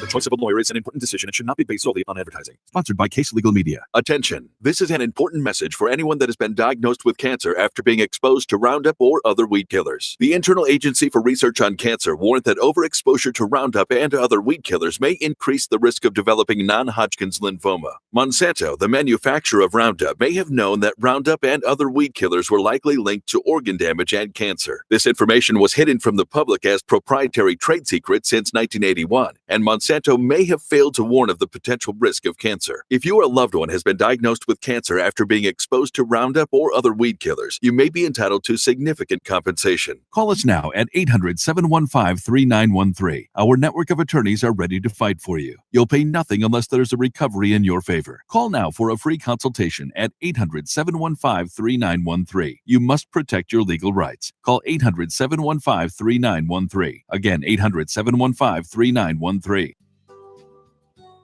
Country Hearth Breads would like to offer a toast to breakfast.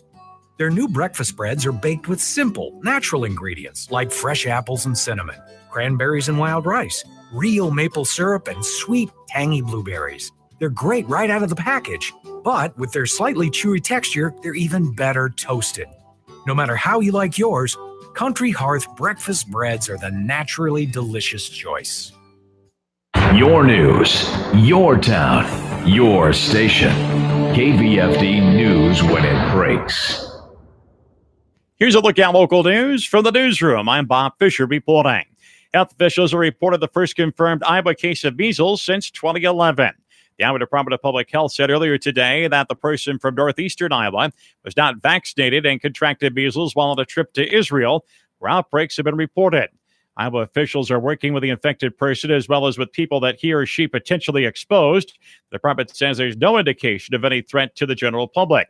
U.S. officials say that 90 measles cases are reported across the U.S. last week. 555 cases have been reported in 20 states this year. Symptoms of the measles include fever, runny nose, cough, and a rash. It's highly contagious to the unvaccinated and can be fatal. The head of the Des Moines Water Works, who led the unsuccessful effort to sue 3 counties in our listing area, has died. Bill Stowe had announced earlier this year that he had been diagnosed with an aggressive form of pancreatic cancer. Stowe was the Des Moines Public Works Director for 13 years before taking over as the CEO and General Manager of the Des Moines Water Works in 2012. Stowe sued Buena Vista, Calhoun, and Sac counties in 2015, claiming drainage districts in those counties acted as conduits for nitrates to move from farm fields into the Raccoon River, one of the 2 sources of drinking water for 500,000 residents of the Des Moines metro area. The utility sought federal oversight of the drainage districts. A federal judge later ruled that drainage districts do not have the authority to mediate pollution and that damages could not be collected from drainage districts. Stowe, who was survived by his wife and son, died at the age of 60 on Sunday. His body has been donated for scientific research. The Webster County Museum faces a bleak future after a leaky roof left its building soggy, and most of its artifacts covered in plastic sheeting. Phyllis Stewart is the museum's volunteer curator and says the former Otho Elementary School building holds all of Webster County's history. Stewart says that museum cannot open this spring because of the water and mold issues. Stewart noted the choices are either finding a roofer who can repair the leaks quickly, relocate to another building, or be forced to shut down the 11,000 square foot museum entirely. Stewart says permanent closure is not a desired option. Stewart says the museum is in need of public help that includes financial support, expertise in museum supervision, infrastructure care, and anybody else with useful skills. Well, the key senator says it appears there's one viable option in the legislature for changing Iowa's medical marijuana law this year. The Iowa House has approved a measure that changes the calculation of the cap or limit on the amount of the chemical THC that's allowed in cannabis products sold in Iowa. The Senate President Charles Steiner says it makes sense to measure dosages in milligrams rather than a percentage because that's how other medications are measured. When you take an Advil, the label tells you how many milligrams of ibuprofen are in that Advil. And what switching this cap from a percentage to a milligram based cap would do is more fully inform the consumer exactly what they're putting into their bodies. States have been moving to expand access to cannabis products as treatment for medical conditions, and a few allow marijuana for recreational use, but it's still classified as an illegal drug under federal law. Steiner says ideally he'd like it to be treated like any other medication. That I hope we can get to at some point, but the federal government hasn't acted. And we hear a clear outcry from our own constituents who want access to this for the different conditions that they themselves or their family members have. And at the end of the day, we have to be responsive to our constituents, and that's what we've done with the law that we have on the books now. Now, the bill that's passed the House to change dosage measurements is eligible for debate over in the Senate. Representative John Forbes, a Democrat from Urbandale, is a pharmacist who voted for the bill. Gives more dosing options now for people who go to the medical dispensaries and can then work with their physician when they get the recommendation letter and then work with the people in the dispensary to make sure they make the best recommendation on dosing for them. Iowans who've been told they only have months to live would be able to get more potent dosages of medical marijuana if the bill becomes law. The two legislators made their comments over the weekend on Iowa Public Television's Iowa Press program. And a new survey finds Iowans are very generous with their spare time, with more than 4 in 10 of the state's adults volunteering during 2018. Dan Cardinelli is the president and CEO of Independent Sector and says Iowa's 41.5% volunteer rate is among the best in the country. The national average is about 30%. Last year in Iowa, we saw 1 million folks volunteering, and that creates an enormous amount of value when you see that each hour of those Iowans is worth about $23.41, which is up in terms of the value of each hour by about 3% from the previous year. Iowa's volunteerism rate is the 4th best in the nation, only behind Oregon and Montana, and top-ranked Utah. The report finds Iowans donated more than $75 million of their time with an economic impact of nearly $2 billion. That's local news this evening. From the newsroom, I'm Bob Fisher reporting. Here's the AM 1400 KVFD weatherology forecast. Mainly cloudy skies this afternoon with a high of 65. Southerly winds 15 to 20 miles per hour. Lows dip down to about 45. Tonight, cloudy. Mainly cloudy skies expected. Tomorrow, highs level off around 70. Chance for scattered storms. Wednesday, chance for scattered showers on Thursday. From the Weatherology Weather Center, I'm meteorologist Jennifer Wojcicki. Currently, it's 66. Here's a look at how the markets closed today. May corn up 1 3/4 at 362 3/4. July up 2 at 371 1/2. September corn up 2 at 379 1/2, and December up 1 3/4 at 390 3/4. May soybeans up 3 1/2 at 898 3/4. July up 3 3/4 at 912 1/2. August up 3 3/4 at 918. November up 3 1/4 at 931. May wheat closed down a nickel at 459 1/2. Soybean meal up 3.10 a ton at 311. April live cattle down 25 cents at 126.30. June up 2 at 121.47. April feeder cattle up 25 cents to close at 145.67. May up 52 at 151.02. May lean hogs up 47 cents at 90.07, and June down 20 cents at 98.30. From the Alpha Media Farm Desk, I'm Dwayne Murley. Anti-inflammatory diets. And what are they? Hello, I'm Julie Harker, and this is Healthy Living on Brownfield. The anti-inflammatory diet is designed to reduce the number of foods in the diet that can increase inflammation in the body and increase the foods that don't. Because of the theory that chronic inflammation in the body was contributing to chronic disease, such as heart disease, high blood pressure, Alzheimer's, arthritis, etc. And, while we're still looking at inflammation as being, the cause of some of these diseases, it's, the research is still playing itself out. The anti-inflammatory diet came about because there are certain foods that promote inflammation and certain foods that promote anti-inflammation. Andrea Giancoli is a registered dietitian with the Academy of Nutrition and Dietetics. The bottom line is most of these diets, if they're based on a similar to the Mediterranean plan, a lot of fruits and vegetables, you minimize your saturated fats and you try to really not have trans fats. You try to eat fish because of the omega-3 fatty acids, whole grains, and limit and try not to eat refined and processed foods. Now, those are all good things. So whether or not an anti-inflammation diet can actually decrease the inflammation in our body and therefore decrease disease, we still need to have research on that. In the meantime, she says, eat healthy foods to promote good health. I'm Julie Harker. Man, I love my kids so much. I once sat for 3 hours in the cold rain to watch her soccer team lose by 18 goals. I love my kids so much, I once used a tube to suck snot out of her stuffed nose at 3 a.m. You win. Love your kids? Love them enough to make sure they're in the right car seat. From toddlers to tweens, visit nhtsa.gov/the right seat to find the right seat for their age and size. Keep them safe. Visit nhtsa.gov/the right seat. Brought to you by the National Highway Traffic Safety Administration and the Ad Council. Let's be honest. The National Symphony may not be in his future, but he wanted to try violin. So you said yes because you love him. And if you love him that much, love him enough to make sure he's buckled up and in the back seat. Find out more about keeping your kids safe in your vehicle at nhtsa.gov/the right seat. Show them you love them. Keep them safe. Visit nhtsa.gov/the right seat. Brought to you by the National Highway Traffic Safety Administration and the Ad Council.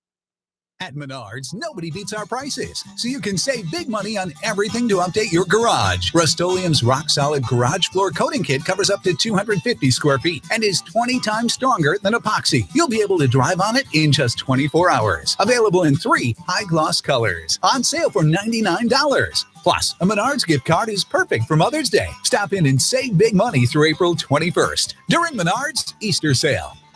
Save big money at Menards. Hi, this is Amber at First State Bank. Are you currently enrolled in online banking? If so, are you taking advantage of e-statements? For a limited time, First State Bank will pay you $10 per account that you enroll in e-statements. You will receive the same information as your paper statement, but with the convenience of electronic access and the security of viewing in online banking. Must have a qualifying account at First State Bank. Terms and conditions apply. Visit fsbwc.com or stop in to one of our 7 convenient locations to learn more. First State Bank, first for you. Member FDIC. This is AM 1400 KVFD, the voice of Fort Dodge. 348 in the weather. Sunny the rest of the day. High 67. Going to be windy, of course. Overnight, maybe some thunderstorms. Mostly cloudy with a low of 45. Tomorrow, sunny with a high of 70. Wednesday, showers. Maybe a thunderstorm. High 68. On Thursday, much colder. Our high will be 51, and it'll be windy. Friday, pretty much the same thing. Sunny with a high of 60. On Saturday, warms up again to 70. Sunday, mostly sunny with a high of 72 or maybe 73. So it's going to be a great, great weekend. Right now, 66 degrees at AM 1400. It isn't a spring anyone had hoped for. Hello, I'm Megan Grebner, and this is Managing for Profit on Brownfield. Ag News for America. The agronomy and farm supply outlook for 2019 isn't exactly a rosy picture. In this Managing for Profit, Will Secor, an economist with CoBank, talks about how the shortened spring could tighten margins for not just farmers, but their suppliers as well. We'll find out more on Brownfield right after this. We depend on our drinking water supply daily, but where does that water come from? Your water provider encourages you to get to know your local water source so together we can protect and preserve it. The investments we make as a community to protect our water source now ensure we have a sustainable drinking water supply for the future. Visit drinktap.org to learn more. This message is brought to you by the American Water Works Association and your local water provider. It's 4 a.m., Monday, and you're literally sucking baby snot through a tube because she's congested. Man, that's love. And if you love her that much, love her enough to make sure she's buckled in the right car seat. To make sure your child's in the right seat for their age and size, visit nhtsa.gov/the right seat. Show them you love them. Keep them safe. Visit nhtsa.gov/the right seat. Brought to you by the National Highway Traffic Safety Administration and the Ad Council. The spring planting season isn't starting off like anyone had expected. Economist Will Secor with CoBank says this has the potential to put the squeeze on everyone's bottom line. So a compressed spring certainly puts a stress on both ag retailers and farmers to get field work done, to get planting done that they want to get done in the locations and the fields that they want to get done. For what some of the tangible things that you might see is you might see more equipment being rented, more seasonal labor being hired, more overtime hours that if you have labor on hand, you'll have to pay for that in higher overtime hours. So those are certainly some factors. One other factor from the flooding impact is on the logistics side, where we see fertilizer movements by barge being limited because of high water conditions in the Mississippi River watershed. And so that's going to be a factor in terms of just availability of fertilizer. When we think about actually moving from kind of the fieldwork side and just getting things prepped before planting, and we shift to the decision around planting, that acreage shift to corn that came out in that March planting intentions report, that's a bit more uncertain now. I still think we'll see a shift to corn, but it's certainly not going to be as big as what we might have expected, particularly in the Western Corn Belt and even into the Northern Plains, just because of this wet weather. When we think about longer term into the season, we'll see some lingering agronomic impacts if a farmer wasn't able to get a pre-emergence herbicide down. We'll see some more weed pressure this summer. That could weigh on yields. If they have to get out into wet fields, we might see some impact from compaction. They can't get all the tillage done that they want to. We could all see those start to drag on yields. He tells Brownfield financial constraints are making some on-farm management decisions even more difficult. If you are already compressed and you're increasing costs, you might be forced to switch to soybeans that might have a reduced return versus corn. Maybe that was your plan that you had to go with anyway because of your tight financial situation. I'm Megan Grebner with Managing for Profit on Brownfield.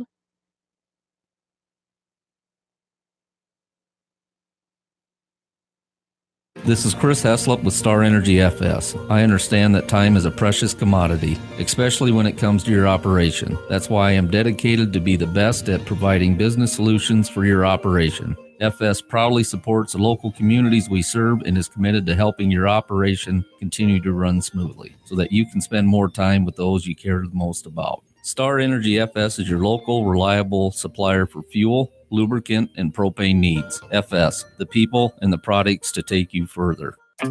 Lots of investment firms talk about customizing a portfolio to your needs, but they may only look at one or two aspects of your financial situation. Creative planning is different. Our financial planning-led approach considers your entire financial picture. That's the only way to create a comprehensive plan that works uniquely for you. Call 866-CREATIVE or visit creativeplanning.com to learn more. Investment strategies recommended by Creative Planning are not assured of earning a profit or avoiding a loss in declining markets. Get up first thing, smoke a cigarette. Before lunch, after lunch. Now that I'm talking about it, I'm kind of feeling like I've lost about 4 hours of every day. I decided I needed to find an alternative. So I started looking and then Juul came up. I did both for a while.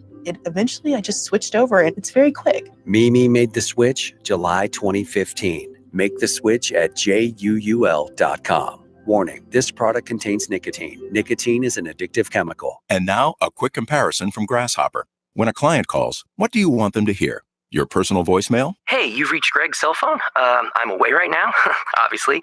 Leave a message and maybe I'll get back to you. Or something a little more buttoned up, courtesy of Grasshopper. Thanks for calling Green Landscaping. To make an appointment, dial 1. For billing, dial 2. To speak with Greg Smith, dial There's 3. no contest. Put your best voice forward with Grasshopper, the virtual phone system for small business. Try it free at grasshopper.com. Connect to this radio station from all across the country. Take us to the gym, shopping. How about a road trip? Listen to us now on the free iHeartRadio app. You'll never miss a moment with your favorite radio station. Download the free iHeartRadio app and search for the station so we can go wherever you want us to. Michael Devine at AM 1400. In the name of justice and the American way of life. With 60 rounds of freedom. I remember a teacher that I had. Now, I went through the 7th grade. I went to the 7th grade. I left home when I was 10 years old because I was hungry. And I used to, this is true. I work in the summer, I go to school in the winter. But I had this one teacher. He was the principal of the Harrison School in Vincennes, Indiana. To me, this was the greatest teacher, a real sage of my time, anyhow. He had such wisdom. And we were all reciting the Pledge of Allegiance one day. And he walked over, this little old teacher. Mr. Laswell was his name. Mr. Laswell. He says, he says, I've been listening to you boys and girls recite the Pledge of Allegiance all semester. And it seems as though it's becoming monotonous to you. If I may I recite it and try to explain to you the meaning of each word. I, me, an individual, a committee of one, pledge, dedicate all of my worldly goods to give without self-pity. Allegiance, my love and my devotion to the flag, our standard, Old Glory, a symbol of freedom.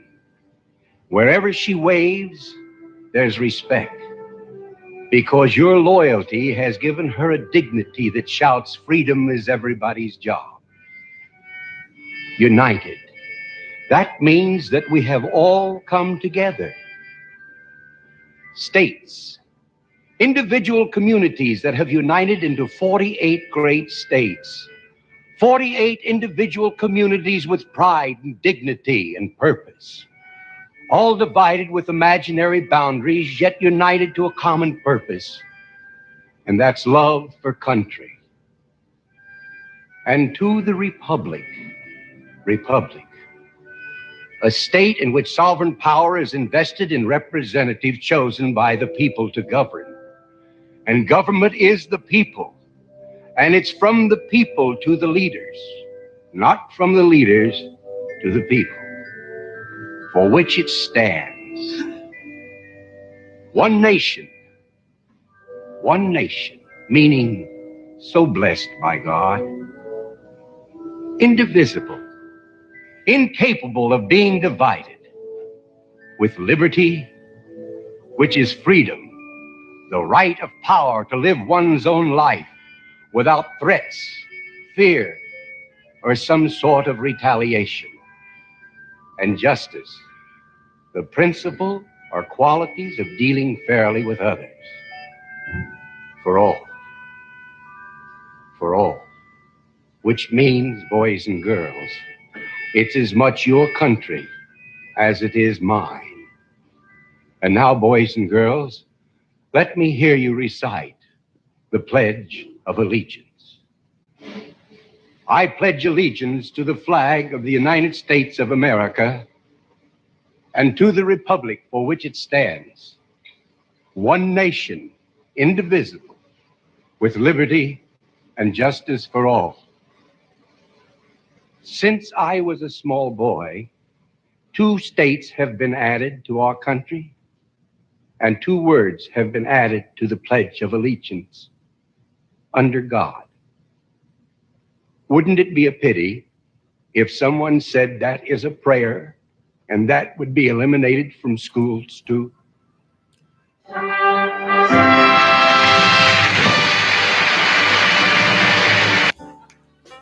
Well, it certainly could be construed as favoring one religion over another. And of course, under our current judicial philosophy, of which we can take no part in whatsoever. I mean, who are we?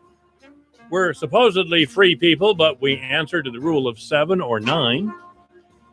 Under that sort of government, we can't say anything about what is a prayer and what is not, or even what equality is. And we cannot have any sort of input into the meaning of freedom. That's what we're talking about, some freedom. It's 4 o'clock in the afternoon. The news and Jerry Schnurr coming up. This is AM 1400 KVFD, the voice of Fort Dodge. Hi, this is Leslie Segretti. And I'm Tom Kreitler, and you can hear the Money Pit every Saturday afternoon from 4 to 6 on the voice of Fort Dodge, AM 1400 KVFD, Fort Dodge. Our Lady of Paris all but lost. I'm Rich Dennison, Fox News. The Notre Dame Cathedral in Paris gutted by fire today. The flames began near the 12th century building's iconic spire and quickly spread until the structure was gutted. Fox's Trace Gallagher. Inside the Cathedral of Notre Dame, there are 52 acres of timber. That's what was used to build this over 800 years ago. In fact, the inside of the cathedral was nicknamed the forest because there was so much wood. It gives you kind of a perspective of how this thing has burned so strong for so long, and the firefighters are really having very little effect. The church had been undergoing renovations. The fire continues burning at this hour. President Trump discussing the Notre Dame fire while in Minnesota earlier today. That is beyond countries. That's beyond anything. That's a part of our growing up. It's a part of our culture. It's a part of our lives. That's a truly great cathedral. The president was hosting an economic roundtable. President Trump continuing his feud with Minnesota Democratic Congresswoman Ilhan Omar. Representative Omar says she's been getting death threats after President Trump tweeted a video of her delivering a speech saying some people did something, referring to 9/11. The video intercut with images of the terror attacks. The Minnesota Democrat likened the video to hate speech that could incite violence. White House Press Secretary Sarah Sanders told Fox News Sunday, "The president's not trying to incite violence against anybody. He's actually speaking out against it." House Speaker Nancy Pelosi has asked Capitol Police to ensure the Congresswoman's safety. Fox's Rachel Sutherland. A redacted version of the special counsel's final report on Russian election meddling to be released Thursday. Attorney General William Barr says parts will be blocked from public view to protect intelligence sources, grand jury testimony, and ongoing investigations. This is Fox News. Hi, I'm Jay Farner, CEO of Quicken Loans, America's largest mortgage lender. Spring is prime home buying season, so if you're thinking about buying a home, right now is the time to lock a low rate, which can save you money every month on your new mortgage. With our exclusive Rate Shield approval, the low rate you lock today is protected for up to 90 days while you shop for your new home.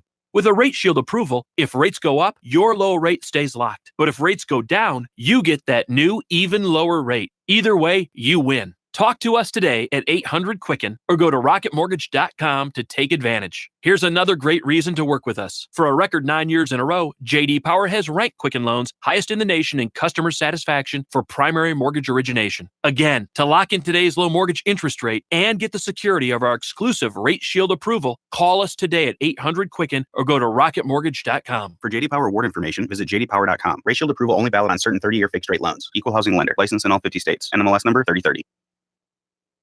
Continues its spread across the U.S. 20 states now reporting a total of 555 cases, the most in a quarter century. 85% of those cases are in New York. A search underway in Syria for a New Zealand nurse captured by ISIS nearly 6 years ago. The Red Cross revealing Louisa Akavi was abducted in 2013. Details were kept secret for fear her life might be at risk. But with ISIS rule collapsing, the aid agency is going public. We have a strong indication that she was alive in December. So this is about following up and seeing if we can get further information. Red Cross crisis manager John Dyer. It's thought Akavi may have been kept alive because of her medical skills. New Zealand's government, which opposes the decision to publicise the search, saying it's learned that she has been working as a nurse. Simon Owen, Fox News. Actress Lori Loughlin, her fashion designer husband Mosimo Giannulli, and other prominent parents are pleading not guilty today in the college admission bribery scam. The couple and more than a dozen other parents were indicted last week on charges of mail fraud and money laundering conspiracy. A federal judge today denying bail for Yujing Zhang, a Chinese woman charged with lying to illegally enter President Trump's Mar-a-Lago resort. Zhang pleaded not guilty to the charges against her of entering a restricted area and making false statements. Convictions could mean up to 6 years in prison, more than $250,000 in fines, and possible deportation. The judge says he thinks Zhang was up to something nefarious and believes her to be a flight risk. Fox's Gernal Scott. A 5-year-old boy who was seriously injured when he was thrown from a third-floor balcony at the Mall of America near Minneapolis remains hospitalized. Friends of the family have started a crowdfunding effort to help with medical bills. The GoFundMe campaign has raised $400,000 as of yesterday. I'm Rich Dennison, and this is Fox News.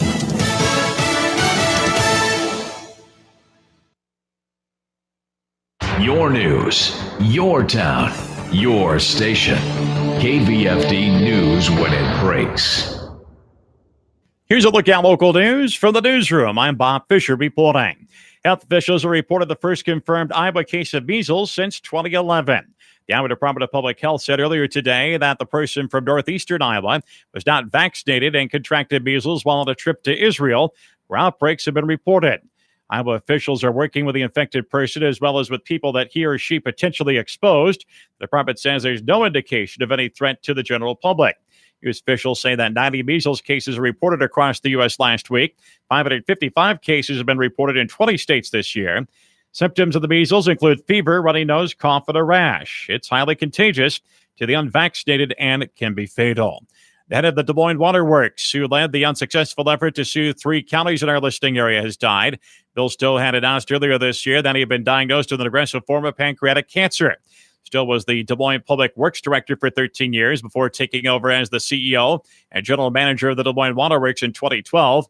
Stowe sued Buena Vista, Calhoun, and Sac counties in 2015, claiming drainage districts in those counties acted as conduits for nitrates to move from farm fields into the Raccoon River, one of the two sources of drinking water for 500,000 residents of the Des Moines metro area. The utility sought federal oversight of the drainage districts. A federal judge later ruled that drainage districts do not have the authority to mediate pollution and that damages could not be collected from drainage districts. Stowe, who was survived by his wife and son, died at the age of 60 on Sunday. His body has been donated for scientific research. The Webster County Museum faces a bleak future after a leaky roof left its building soggy and most of its artifacts covered in plastic sheeting. Phyllis Stewart is the museum's volunteer curator and says the former Otho Elementary School building holds all of Webster County's history. Stewart says that museum cannot open this spring because of the water and mold issues. Stewart noted the choices are either finding a roofer who can repair the leaks quickly, relocate to another building, or be forced to shut down the 11,000 square foot museum entirely. Stewart says permanent closure is not a desired option. Stewart says the museum is in need of public help that includes financial support, expertise in museum supervision, infrastructure care, and anybody else with useful skills. Well, the key senator says it appears there's one viable option in the legislature for changing Iowa's medical marijuana law this year.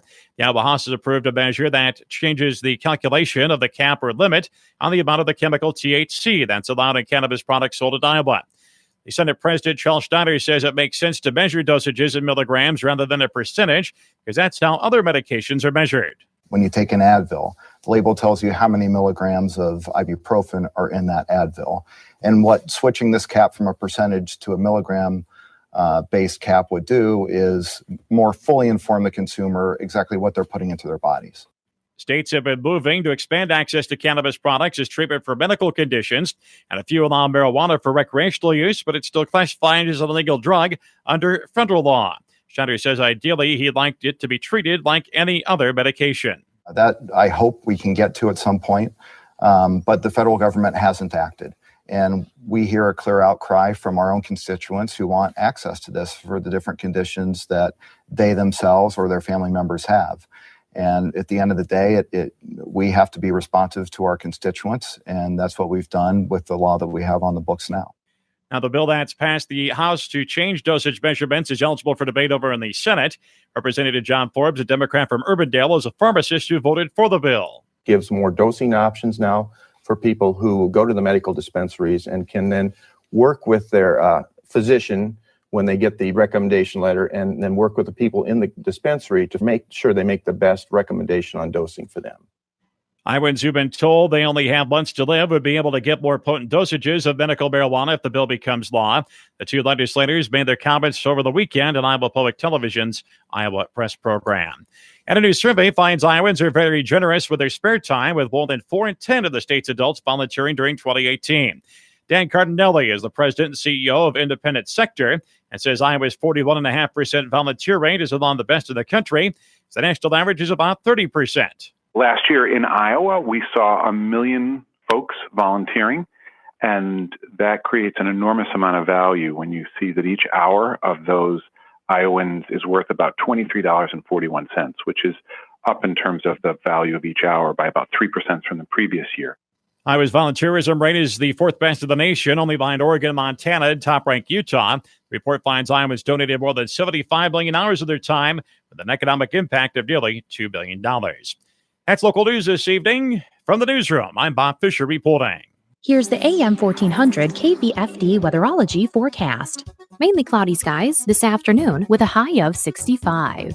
Southerly winds 15 to 20 miles per hour. Lows dip down to about 45. Tonight, cloudy. Mainly cloudy skies expected. Tomorrow, highs level off around 70. Chance for scattered storms. Wednesday, chance for scattered showers on Thursday. From the Weatherology Weather Center, I'm meteorologist Jennifer Wojcicki. Currently, it's 66. The great thing about facts, they're proven. Like the fact that crude oil contains impurities. Or that base oil made from natural gas is 99.5% free of impurities. And the fact that Pennzoil is the first synthetic motor oil made from natural gas, not crude oil. It gives you unbeatable engine protection. The proof is in the Pennzoil. Based on Sequence 4A wear test using SAE 5W30. Available on Amazon. Michael Devine at AM 1400 KVFD. Listen to this. Making radio great again. That's right. We're making radio great again. AM 1400 KVFT, the voice of Fort Dodge. Joining us now is our friend Jerry Schnurr. How are you, Jerry? Pretty good, Mike. How are you? Well, and when it's doggone near 70 degrees out and we got a breeze, I'm okay. I'll tell you.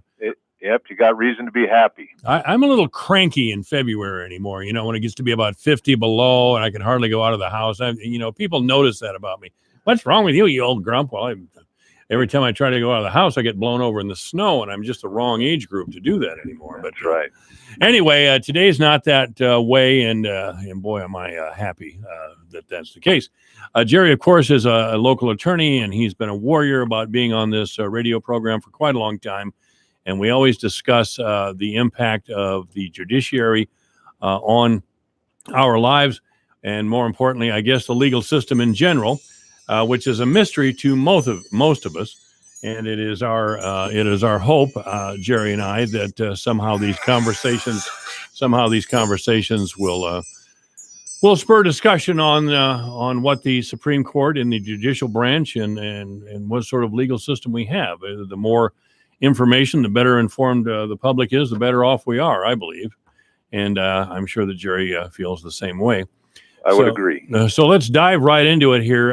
The 14th Amendment has been used by the Supreme Court it's the great leveler as far as the Supreme Court is concerned. It's been used in abortion law, Brown versus Board of Education, and a number of others. But I will go through a couple of earlier Supreme Court cases that involved the 14th Amendment. The most notorious, of course, and this is over 100 years old. This is Plessy versus Ferguson, just at the dawn of the modern era on May 18th, 1896. The Louisiana legislature had passed a law requiring black and white residents to ride separate but equal train cars. In 1892, Louisiana police arrested Homer Adolph Plessy, the Plessy in Plessy versus Ferguson, who was, get this, 7/8 Caucasian. Now, I don't know how they came up with that, but he was 7/8 Caucasian. Now, Homer Adolph Plessy took a seat on a train car reserved for whites only. Then he refused to move to a separate train car reserved for blacks. Mr. Plessy argued that the Louisiana statute violated the 13th and 14th Amendments by treating black Americans inferior to whites. Now, you would think, to our 21st century mind, this is a pretty clear-cut case. Mr. Plessy should prevail. He did not. He lost in every court in Louisiana, which this is the old redneck South, though, again. This was a long time ago. But he also lost at the Supreme Court level because apparently the facilities were equal and the train cars were equal. So that separation satisfied the 14th Amendment. I don't think, I would hope there's no one listening who agrees with Plessy versus Ferguson, for God's sake. But that is a case that involved the 14th Amendment. Now, I will move ahead real quickly, Jerry, and then I'm going to let you talk. More importantly, perhaps, is Lochner versus New York. This was from 1905. Mr. Lochner was a baker, and he was convicted of violating the New York Bake Shop Act, which prohibited bakers from working more than 10 hours a day and 60 hours a week. Now, I want the working people of the world to pay attention to the Supreme Court's decision here. The Supreme Court struck down the Bake Shop Act entirely, ruling that it infringed on Lochner's right to contract. The court extracted this right from the Due Process Clause of the 14th Amendment. How did that work, Jerry? I mean, this is history. Right. And you may not be familiar with this particular case as you are with some others, Right. Especially Gideon versus Wainwright, which you and I have talked about before. Gideon versus Wainwright, guaranteed right to counsel. That was in 1963. Griswold versus Connecticut, guaranteed a right to privacy. And it contained one of the strangest lines ever written in a decision by William O. Douglas, my personal favorite when it comes to Supreme Court justice. He wrote there were penumbras in the Constitution, emanating from the Constitution, that moved us toward freedom and rights. But I guess my overall and overarching point here is, again, that different Supreme Courts can use the same amendment for their own purposes. And if there is, God forbid, another justice who has to step down for health reasons or dies, that'll give Donald Trump another pick. There will be a big battle, but he'll probably win it again. And the 14th Amendment will look a lot different than it does now. Yes. So shouldn't we do something about the court? Well, it's possible the 14th Amendment could change. I don't know that it will, because I think one of the principles that I think justices I know it's an important principle justices rely on is this idea of stare decisis, that what's been decided in the past and decided over and over again, so that you have a history of approaching a certain question in a particular manner. Under the 14th Amendment or the right to contract, there is and I can't remember where in the Constitution it is, there is a right to contract in the Constitution that the government is not supposed to interfere with excessively. But as long as the court has a history of addressing a problem or an issue in a particular way, the justices are not likely to disturb that way of looking at that issue. So the justices are not going to shift rapidly, I don't think. Now, that doesn't mean they won't. There's no guarantee that they won't. And you're right. If another of the Supreme Court justices retires, resigns, or dies, that will give President Trump an opportunity to appoint what people may view as a conservative justice. And then the Senate is likely to get that justice on the vote as quickly as possible, is my guess, because that has been, Mitch McConnell has made that actually a policy and changed rules, longstanding rules in the Senate to confirm, put the judges and justices that are nominated by the president on a fast track, whereas the hearings may have been scheduled for days previous. Now I think the debate is limited to a few hours, so that the names of federal judges come up that have been nominated will be appointed much quicker. I don't think that'll be the case on Supreme Court justices, but on District Court and Court of Appeals, they're much faster. So I think you're right, and it's always possible, but I tend to think also that the judges, when they get into the role as a Supreme Court justice, they'll honor the tradition of the court, and they'll honor the reliance on and the value of precedents by justices before them. But that being said, Lochner and Plessy versus Ferguson are a couple of the bad decisions, and courts later, I believe, recognized that and overruled or modified or changed the holdings in those later down the road in time. So Lochner was dealing with a minimum wage, and they said that this minimum wage is a violation of the right of an employer and employee to contract. Plessy versus Ferguson, of course, you hit right on the head, is the separate but equal is okay. But I don't think Plessy versus Ferguson is good law anymore, but they did make a mistake. And while they said separate but equal, I'm not sure they were really equal. In fact, I think the white car was much nicer. It'd be much more plush, and the car reserved for the non-whites was pretty rickety. And it was a decision based in racism. Yeah, It was a decision. It was an intellectual rationalization that they wrapped the 14th Amendment around that justified racism. Period. End of story. You bet. And I have always wondered how many of decisions are affected by the emotions of the judges. Yeah. And that's been a long running conversation with you and I. Yeah, and part of it is part of what happened.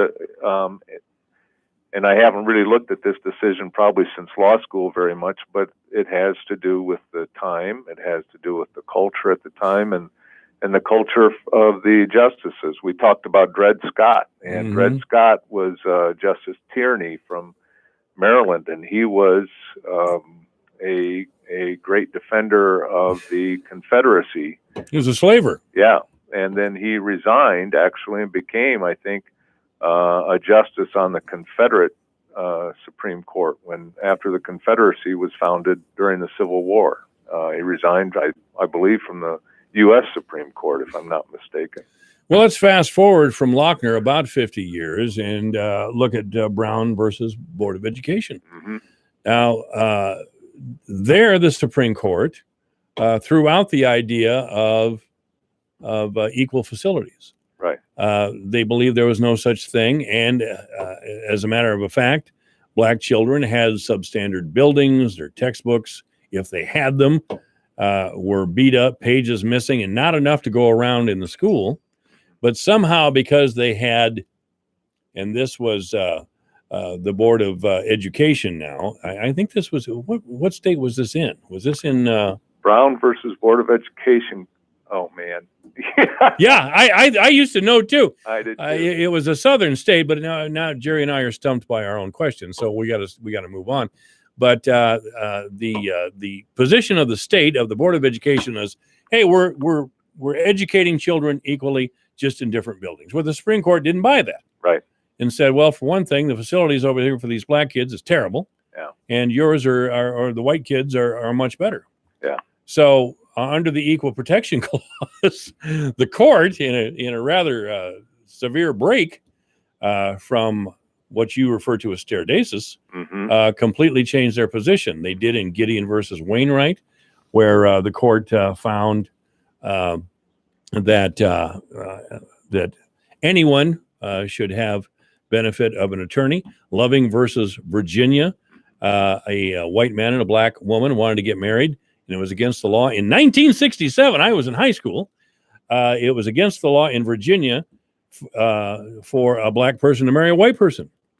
And the Supreme Court, again, using the Equal Protection Clause of the 14th Amendment, ruled that was unconstitutional, which I think is probably a correct ruling, for God's sake. And I will never, this affected a friend of mine who didn't get into college because of this, but I will never completely understand the Regents of the University of California versus Bakke.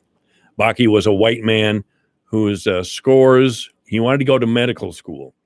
And his scores, his test scores were actually a little higher than some of the African-American candidates. But some minority students were accepted to medical school, and Bakke was not. And Bakke sued. And the decision is one of the strangest that I've ever seen. Bakke, the Supreme Court decided that Bakke should be admitted. He was, and he practiced medicine for several years.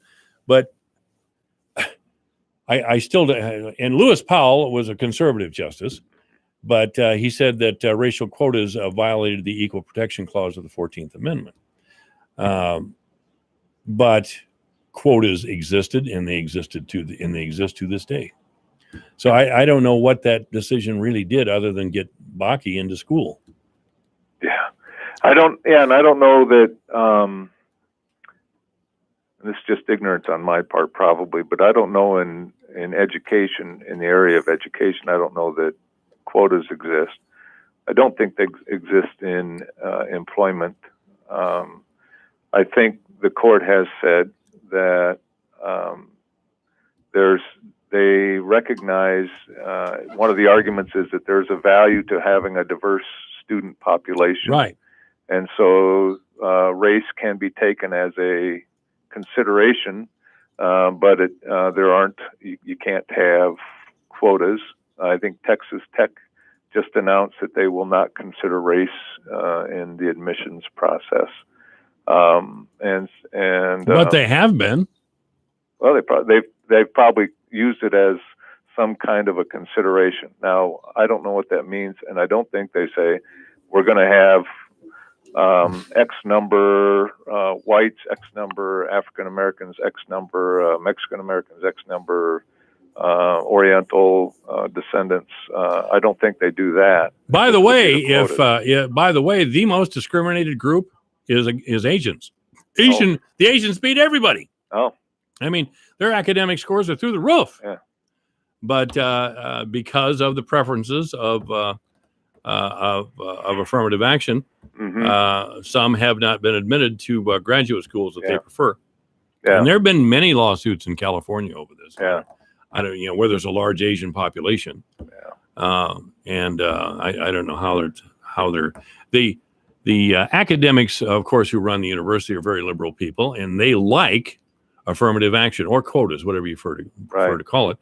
And they try to keep it going by stealth means, but I don't know how much longer they'll be able to do that. Yeah, and I don't know either. And one of the things I've read lately, and I don't remember where, but couple of things I've read lately talks about the inequality still between races, but it's based on economics because many of the minorities are still economically on whole economically live in more economically depressed areas than say more white or people of majority. And so when the education funding, they were talking about when education funding is set up based on often on in part on property taxes, which is based on property values, so that the higher the property values, the more money going into the education system for books and equipment and so forth, that the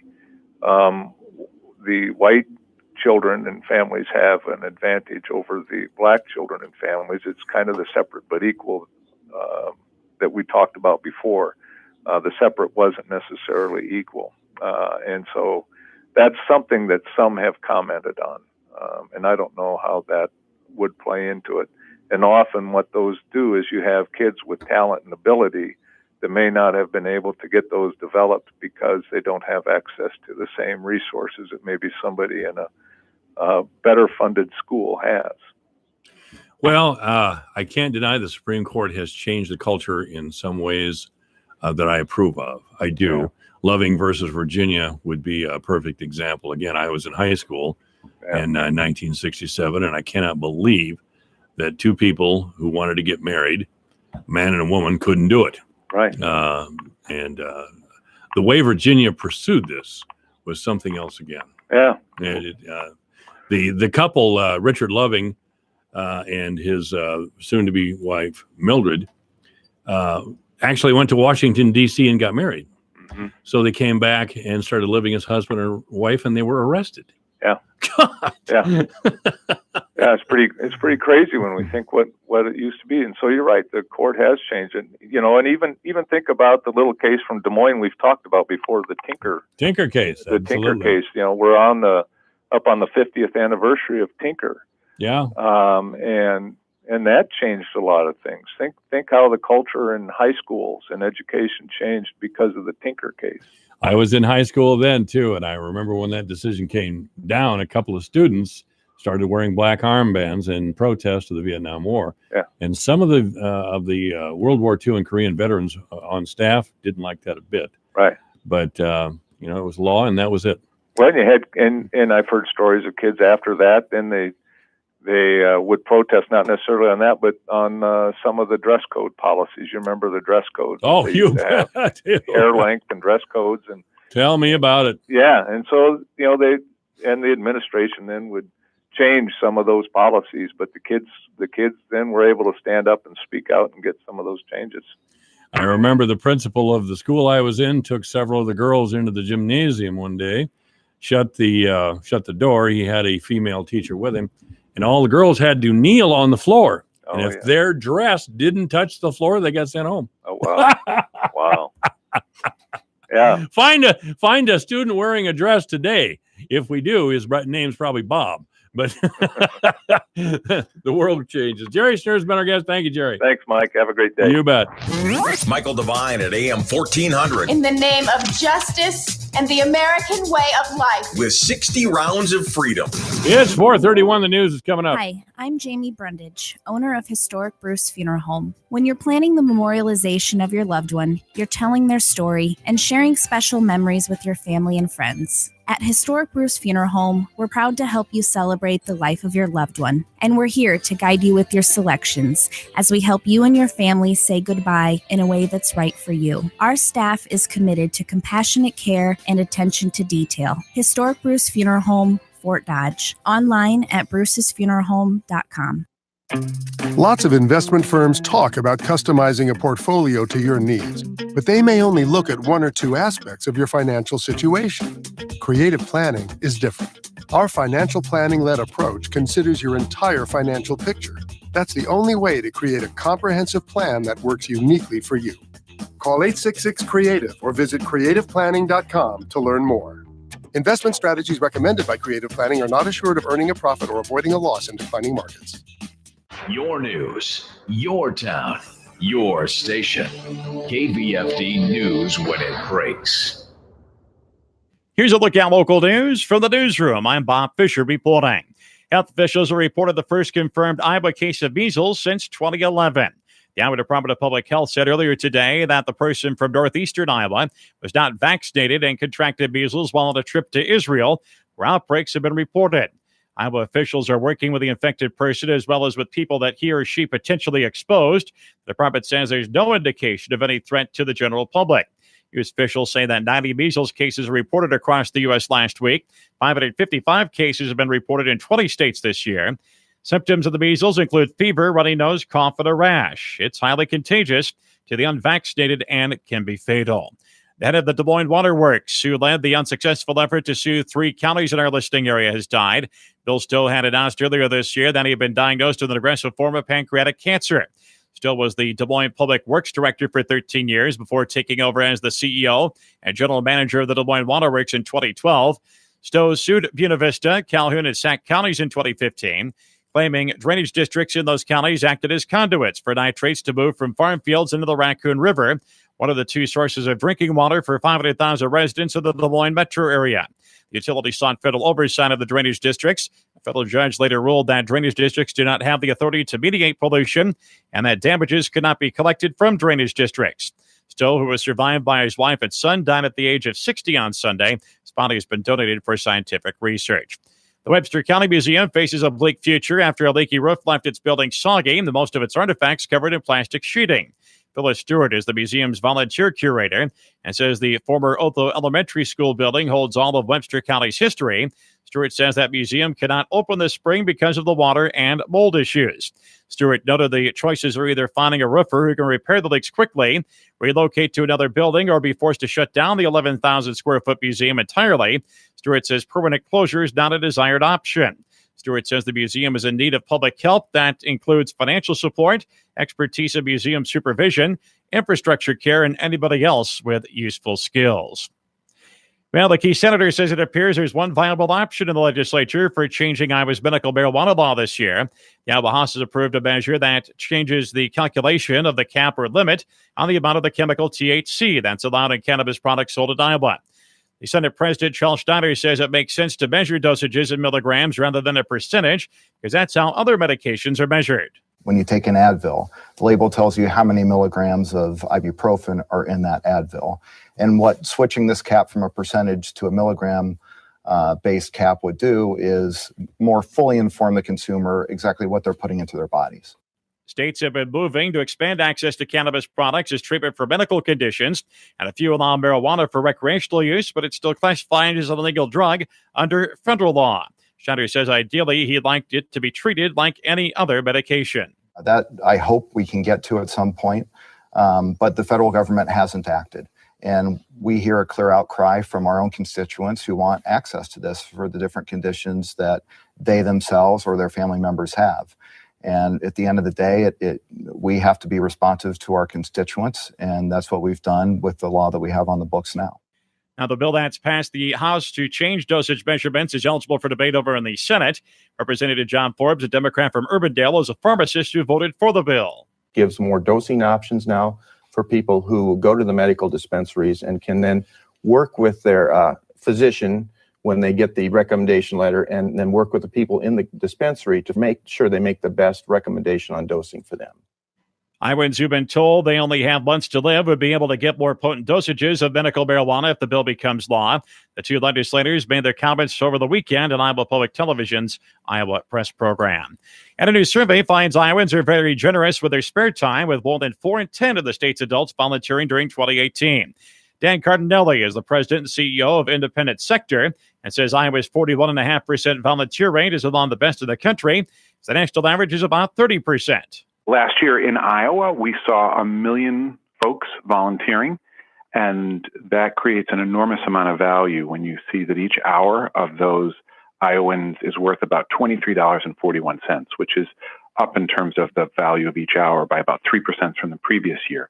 Iowa's volunteerism rate is the 4th best in the nation, only behind Oregon and Montana, top-ranked Utah. The report finds Iowans donated more than 75 million hours of their time with an economic impact of nearly $2 billion.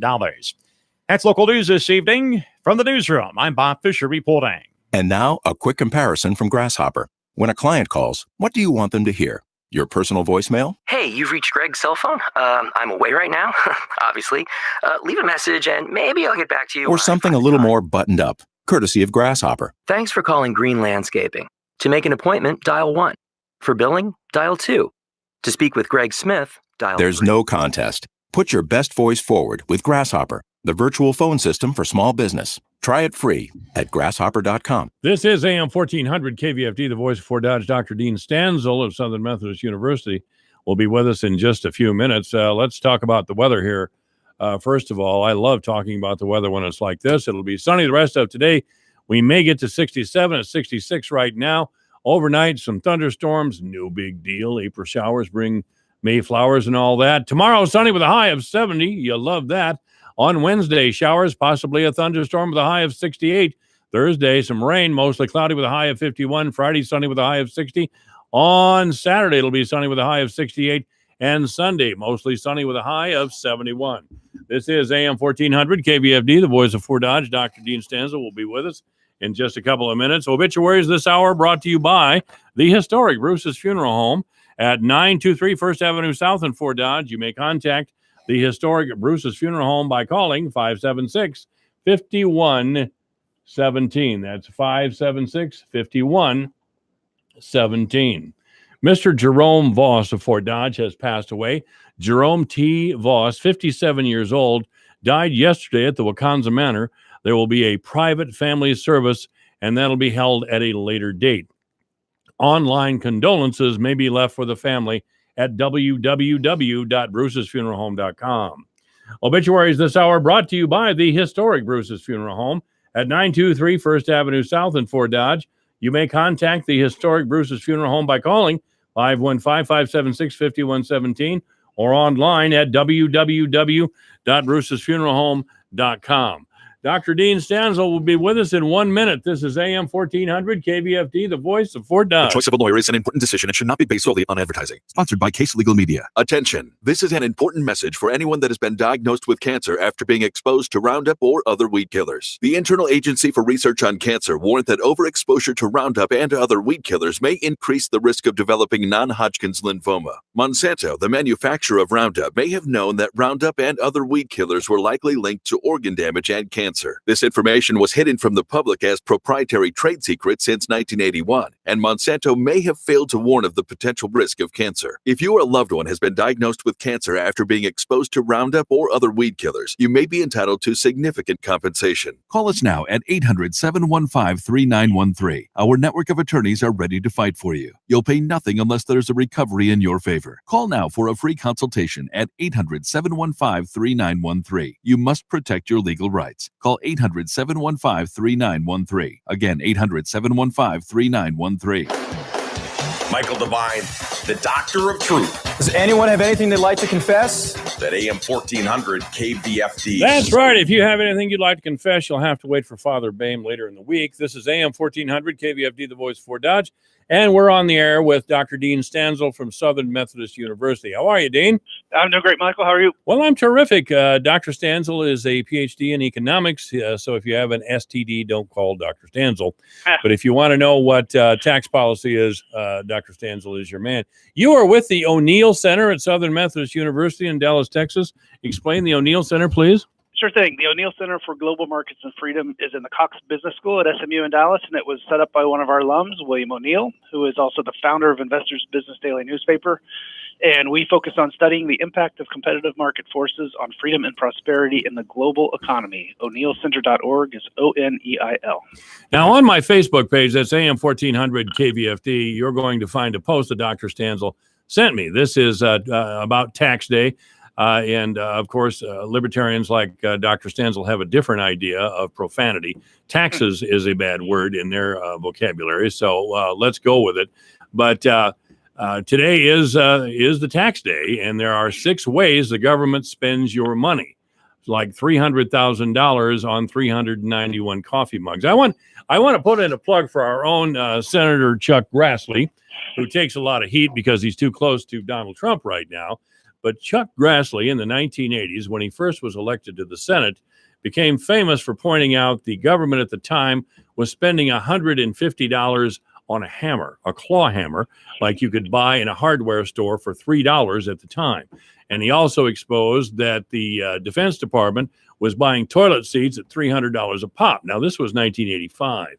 So, yeah, it was over the top spending, and Grassley exposed a lot of it. So it sounds like, according to this article you sent me, Dr. Stanzel, they're still at it.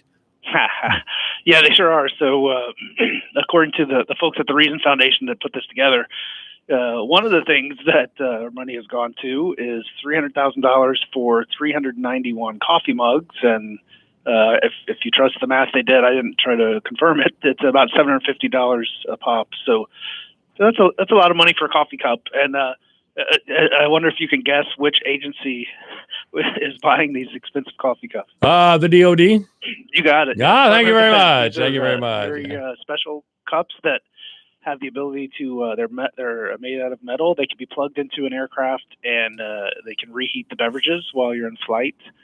Unfortunately, and I'm reading from the article here, their odd shape make them susceptible to shattering. What a bummer! No, that's perfect. I like that.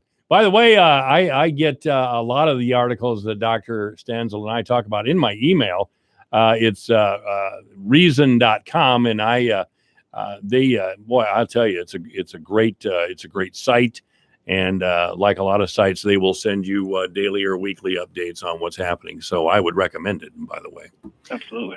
But anyway, are there other should we really drive them crazy? Is there anything else that we have out there that the government is spending money on? Sure. So one of these is $333,000 to study bars on the U.S.-Mexico border, and we're not talking about like physical bars to build the wall, but rather right. Well, I was in bars where you go to drink. And I was in the service, spent a little time there. It's about what I spent, I guess. And so, of course, well, maybe not of course, but the legal drinking age in Mexico is lower. It's only 18. Mm-hmm. So they were looking at border communities and trying to figure out whether there are differences in drinking behavior in Mexico versus the U.S.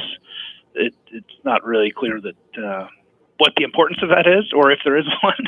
But that's one of the places your taxes you paid today, or well, you pay them every day technically, but that's where those are going. Speaking of the 1980s, and I was a little earlier, here's from Ronald Reagan, a quote: "We don't have $1 trillion debt because we haven't been taxed enough. We have $1 trillion debt because we spend too much." There you go. And there is a strong argument for that. But somebody, the nature of politics is that somebody's always going to try to contrive a way to get money to their district. It's, and that's Republicans and Democrats, and Dr. Stanzel and I have talked about it over the years. Right. So the last one was a National Institutes of Health grant. So it's not clear that that's really even the sort of thing where someone put it in as a pork barrel to their district. Rather, it's just the NIH has a pile of money to spend on research, and actually the last one on their list was also from the NIH, and it was nearly $3 million to study dance clubs and the high risk behaviors of young adults who patronize clubs. Gosh, why did I always have to study chemistry when I was in school? And I had Right. to study it just to get by it. I tell you, math and science were not my thing, but there were requirements at the time. Yep. Oh, anyway, another great reason. Well, this is under Reason Roundup. Reason is, by the way, the subtitle is Free Minds and Free Markets, so you can tell why it appeals to a libertarian like Dr. Stansel. Before I get to the second article, I'm a little surprised that George Mason out there is trying to run Brett Kavanaugh off the campus. That's a different topic. I somehow hadn't heard that. Oh, really? Oh, yeah. Google George Mason and Brett Kavanaugh. There are students who have decided that Brett Kavanaugh, despite overwhelming evidence, I shouldn't even say that, despite a lack of evidence regarding his guilt, they believe he is a sexual predator of some kind, and sexual assault survivors are petitioning George Mason to remove him from his summer post as a guest lecturer, which I can't believe they're going to kick a Supreme Court justice with Brett Kavanaugh's educational and professional background off the campus. Their law school is named for Antonin Scalia. Well, I assume he's affiliated with that. So that's two Supreme Court justices they're going up against. I have read extensively about Justice Scalia, and he's a very deep thinker. And surprisingly enough, his best friend for many years on the court was Ruth Bader Ginsburg, who openly wept at his funeral. It's strange. That's the sort of comedy we used to have in this country, where we could get by our personal opinions and see the underlying character of the person. And Justice Scalia and again Justice Ruth Bader Ginsburg were very, very good friends. But anyway, I do want to, since we're pressed for time here already, let's go to the Trump tax cut, as it has known. I'm reading again from the article, and you can go to my Facebook page and read this. Fewer than 40% of Americans surveyed think they've seen a tax cut since 2017, when President Donald Trump signed the Tax Cuts and Jobs Act. In fact, most people think their personal tax burden has gone up, and I'll tell you why they think this.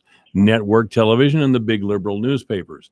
But independent analysis, the article goes on, have consistently found that a large majority of Americans would owe less because of the law. What's your take on that, Dr. Stansel? Yeah, sure. It's correct on both counts that it seems to, from the polling results that I've seen, that people seem to think that their taxes didn't go down and in fact even went up in some cases. And in reality, it's just the opposite. Now part of what's going on here, and by the way, the number you cited of, I think you did, about 65% of Americans got a tax cut, is from the Tax Policy Center, which is a bipartisan group. I believe it's housed at Brookings Institution or Urban Institute, but they're left of center. They call themselves kind of nonpartisan or something like that. They're a think tank, but it is a left of center think tank. This is not, the Heritage Foundation coming out with this.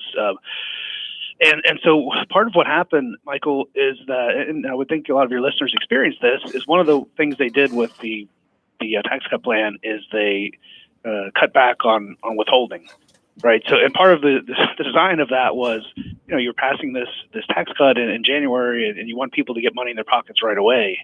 And so, but what that means, of course, is you get to the end of the year, well, they've taken less out, so you're not going to get as big of a refund, or in some cases you may owe a little bit in terms of on April 15th what's on your tax form. But the important number is not that refund or payment, but rather the total tax owed. And that's what we're talking about here when it says 65% saw that number get smaller. It's just the change in withholding.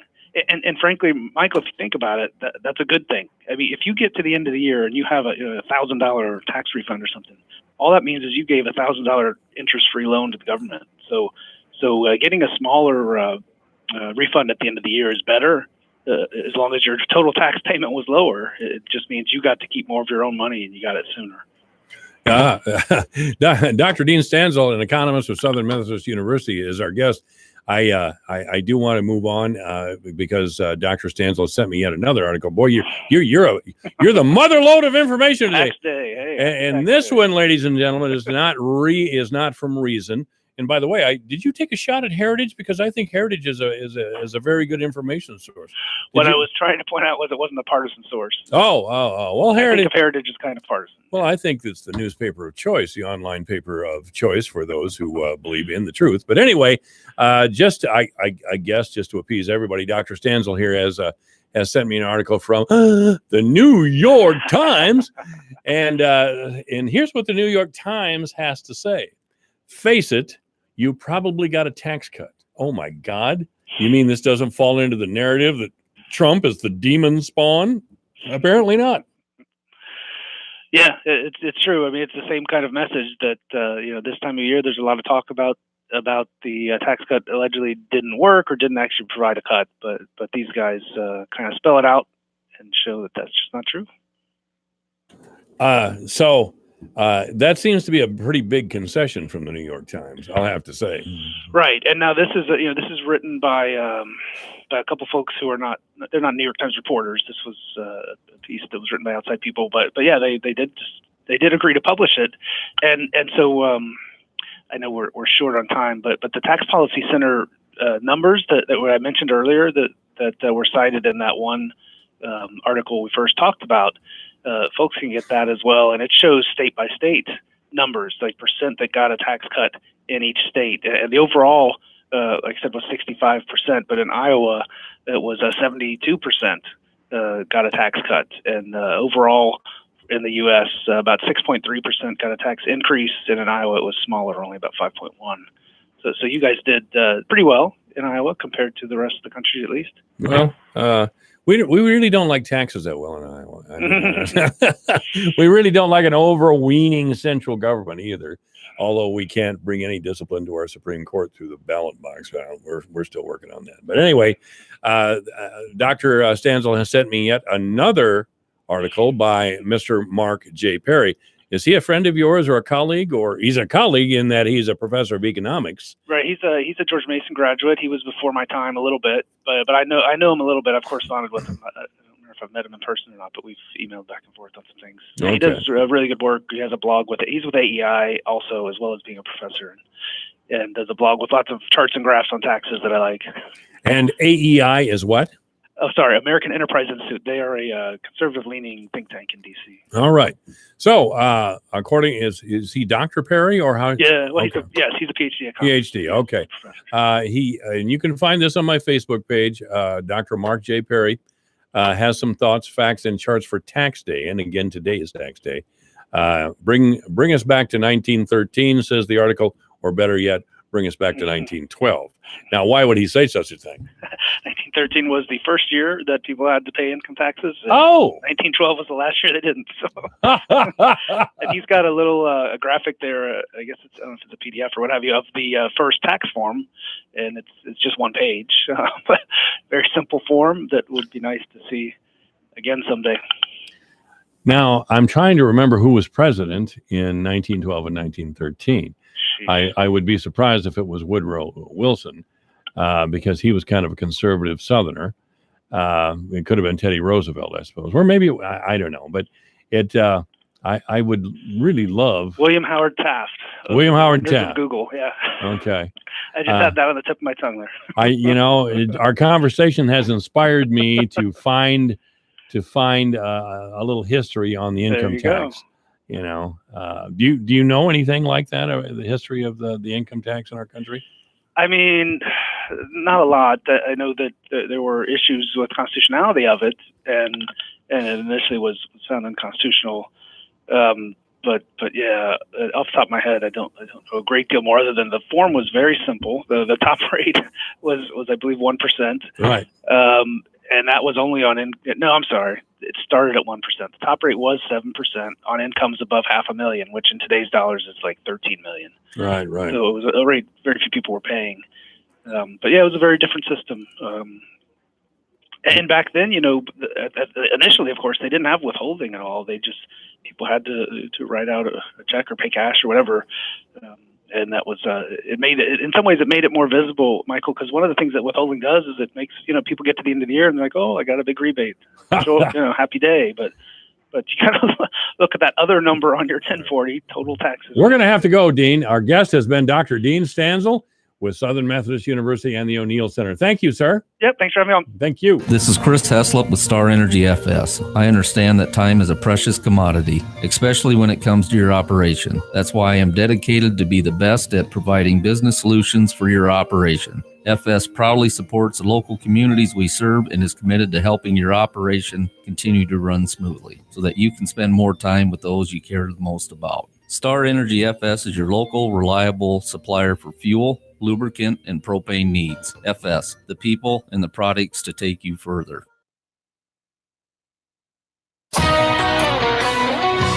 From the Fox Business Network on Wall Street, the major averages ending in the red as a fresh batch of earnings reports sent bank shares sliding, with Goldman Sachs leading the Dow lower today after the bank reported first quarter profit tumbled. Citigroup also falling, weighed down by a worse than expected slide in revenue, with the Dow closing down 28 points, the Nasdaq down 8, S&P 500 down 2. And Walt Disney stock hitting an all-time high today. Shares of the media giant have been on a tear since the unveiling of its new content, including its forthcoming streaming service. Its rival in that space, Netflix, seeing its shares fall again and will be reporting its quarterly results after the closing bell tomorrow. And Panera Bread making a bigger push into breakfast and is branching out beyond pastries and bagels. The company is trying to compete with McDonald's, Dunkin', and Taco Bell with its new breakfast wraps and revamping and expanding its coffee offerings to meet the quality of its food. With the Fox Business Report, I'm Hillary Barsky.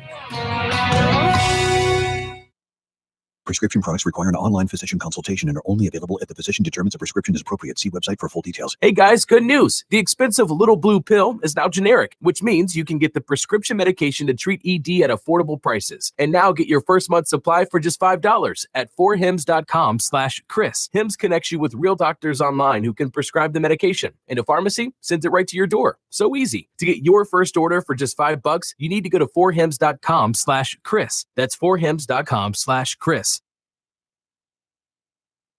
With battery power made by Steel, your tools are as charged up to work as you are. And during Steel Dealer Days, get $30 off the FSA 56 battery trimmer with the purchase of the BGA 56 battery blower set. Save on battery power made by Steel now during Dealer Days. Visit SteelDealers.com. Offer valid through 6/30/2019 at participating dealers while supplies last. Not available in all markets. See dealer for details. Gunderson Funeral Home and Cremation Services. Oh, why not just cremate me when I'm gone? Sounds simple, doesn't it? However, there are many options to consider when cremation is chosen. From simple to detailed, we at Gunderson Funeral Home and Cremation Services can help you create a unique commemoration. Gunderson Funeral Home and Cremation Services. Doing some deep cleaning in your home or business? Don't throw your gently used stuff out. Take it to the general store, where every donation is tax deductible. When it's time to clean out your dressers, closets, attics, basements, and storerooms, just load it up and come to the general store. Their friendly staff will help unload everything with you. Remember, when you donate your gently used furniture, clothing, small appliances, and more to the general store, you're helping people with special needs in our community. The General Store, 12 North 25th. Fort Dodge. Well, this is AM 1400, KVFT, the voice of Fort Dodge. Great guest today. And I thank you especially for listening. It's 5 o'clock. Dave Ramsey coming up after the news. This is KVFT, Fort Dodge, Iowa. This is Gary Rima, the voice of the UNI Panthers, and you can listen to exciting Panther sports right here on the voice of Fort Dodge, AM 1400. A French landmark burns. I'm Paul Stevens, Fox News. The famed Notre Dame Cathedral in Paris hit by a massive fire today. Its spire and roof have collapsed and smoke has been pouring into the sky. There's no word on a cause. The cathedral had been in the midst of renovations. Police say there have been no reports of deaths. Notre Dame is an iconic French landmark and has a long history. Construction began in 1163. In London, Simon Owen, Fox News. The Paris fire chief saying Notre Dame's landmark rectangular towers have likely been saved. The long-awaited Mueller report set for release on Thursday morning. Attorney General William Barr has warned the public report will have portions blacked out to protect grand jury information, intelligence sources and methods, and those who are investigated but not charged. The report is also being scrubbed of cases Robert Mueller handed off to other jurisdictions. Members of Congress have been calling for a full unredacted report. Last week, Barr testified he would be willing to work with congressional committees to get them additional sensitive information once the public report is out. In Washington, Rachel Sutherland, Fox News. Vermont Senator Bernie Sanders appearing tonight at a Fox News town hall as he tries to court Rust Belt voters. Donald Trump won them 2.5 years ago. We are not going to let him win them in 2020. This town hall is at a concert and arts center at the site of the former Bethlehem steel plant, the relics of that once manufacturing giant loom large. Fox's Jared Halper in that Fox News town hall getting underway at 6:30 p.m. Eastern. Former Massachusetts Republican governor announcing today, William Weld, that he's running for president in 2020 as a Republican to challenge President Trump. And President Trump tweeting today that he'll present Tiger Woods with the Presidential Medal of Freedom, Woods winning his 5th Masters title on Sunday. This is Fox News.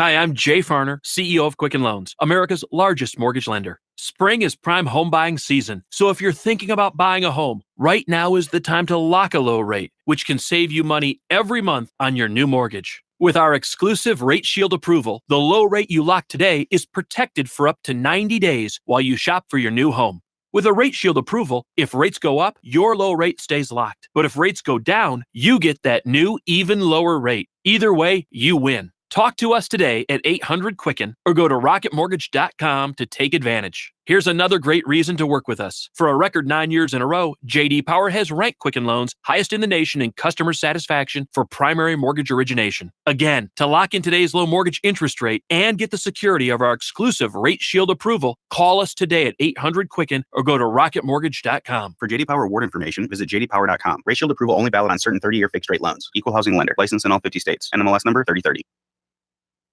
Charges for your news, your town, your station. KVFD News when it breaks. Here's a look at local news from the newsroom. I'm Bob Fisher reporting. Health officials have reported the first confirmed Iowa case of measles since 2011. The Iowa Department of Public Health said earlier today that the person from northeastern Iowa was not vaccinated and contracted measles while on a trip to Israel, where outbreaks have been reported. Iowa officials are working with the infected person as well as with people that he or she potentially exposed. The department says there's no indication of any threat to the general public. U.S. officials say that 90 measles cases reported across the U.S. last week. 555 cases have been reported in 20 states this year. Symptoms of the measles include fever, runny nose, cough, and a rash. It's highly contagious to the unvaccinated and can be fatal. The head of the Des Moines Water Works, who led the unsuccessful effort to sue 3 counties in our listing area, has died. Bill Stowe had announced earlier this year that he had been diagnosed with an aggressive form of pancreatic cancer. Stowe was the Des Moines Public Works Director for 13 years before taking over as the CEO and General Manager of the Des Moines Water Works in 2012.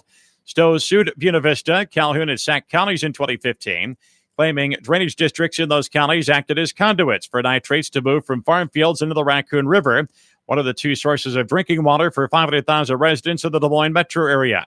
The utility sought federal oversight of the drainage districts. A federal judge later ruled that drainage districts do not have the authority to mediate pollution and that damages could not be collected from drainage districts. Stowe, who was survived by his wife and son, died at the age of 60 on Sunday. His body has been donated for scientific research. The Webster County Museum faces a bleak future after a leaky roof left its building soggy, and most of its artifacts covered in plastic sheeting. Phyllis Stewart is the museum's volunteer curator and says the former Otho Elementary School building holds all of Webster County's history.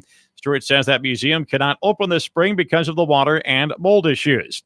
Stewart noted the choices are either finding a roofer who can repair the leaks quickly, relocate to another building, or be forced to shut down the 11,000 square foot museum entirely. Stewart says permanent closure is not a desired option. Stewart says the museum is in need of public help that includes financial support, expertise in museum supervision, infrastructure care, and anybody else with useful skills. Well, the key senator says it appears there's one viable option in the legislature for changing Iowa's medical marijuana law this year. The Iowa House has approved a measure that changes the calculation of the cap or limit on the amount of the chemical THC that's allowed in cannabis products sold in Iowa. The Senate President Charles Steiner says it makes sense to measure dosages in milligrams rather than a percentage because that's how other medications are measured. When you take an Advil, the label tells you how many milligrams of ibuprofen are in that Advil. And what switching this cap from a percentage to a milligram based cap would do is more fully inform the consumer exactly what they're putting into their body.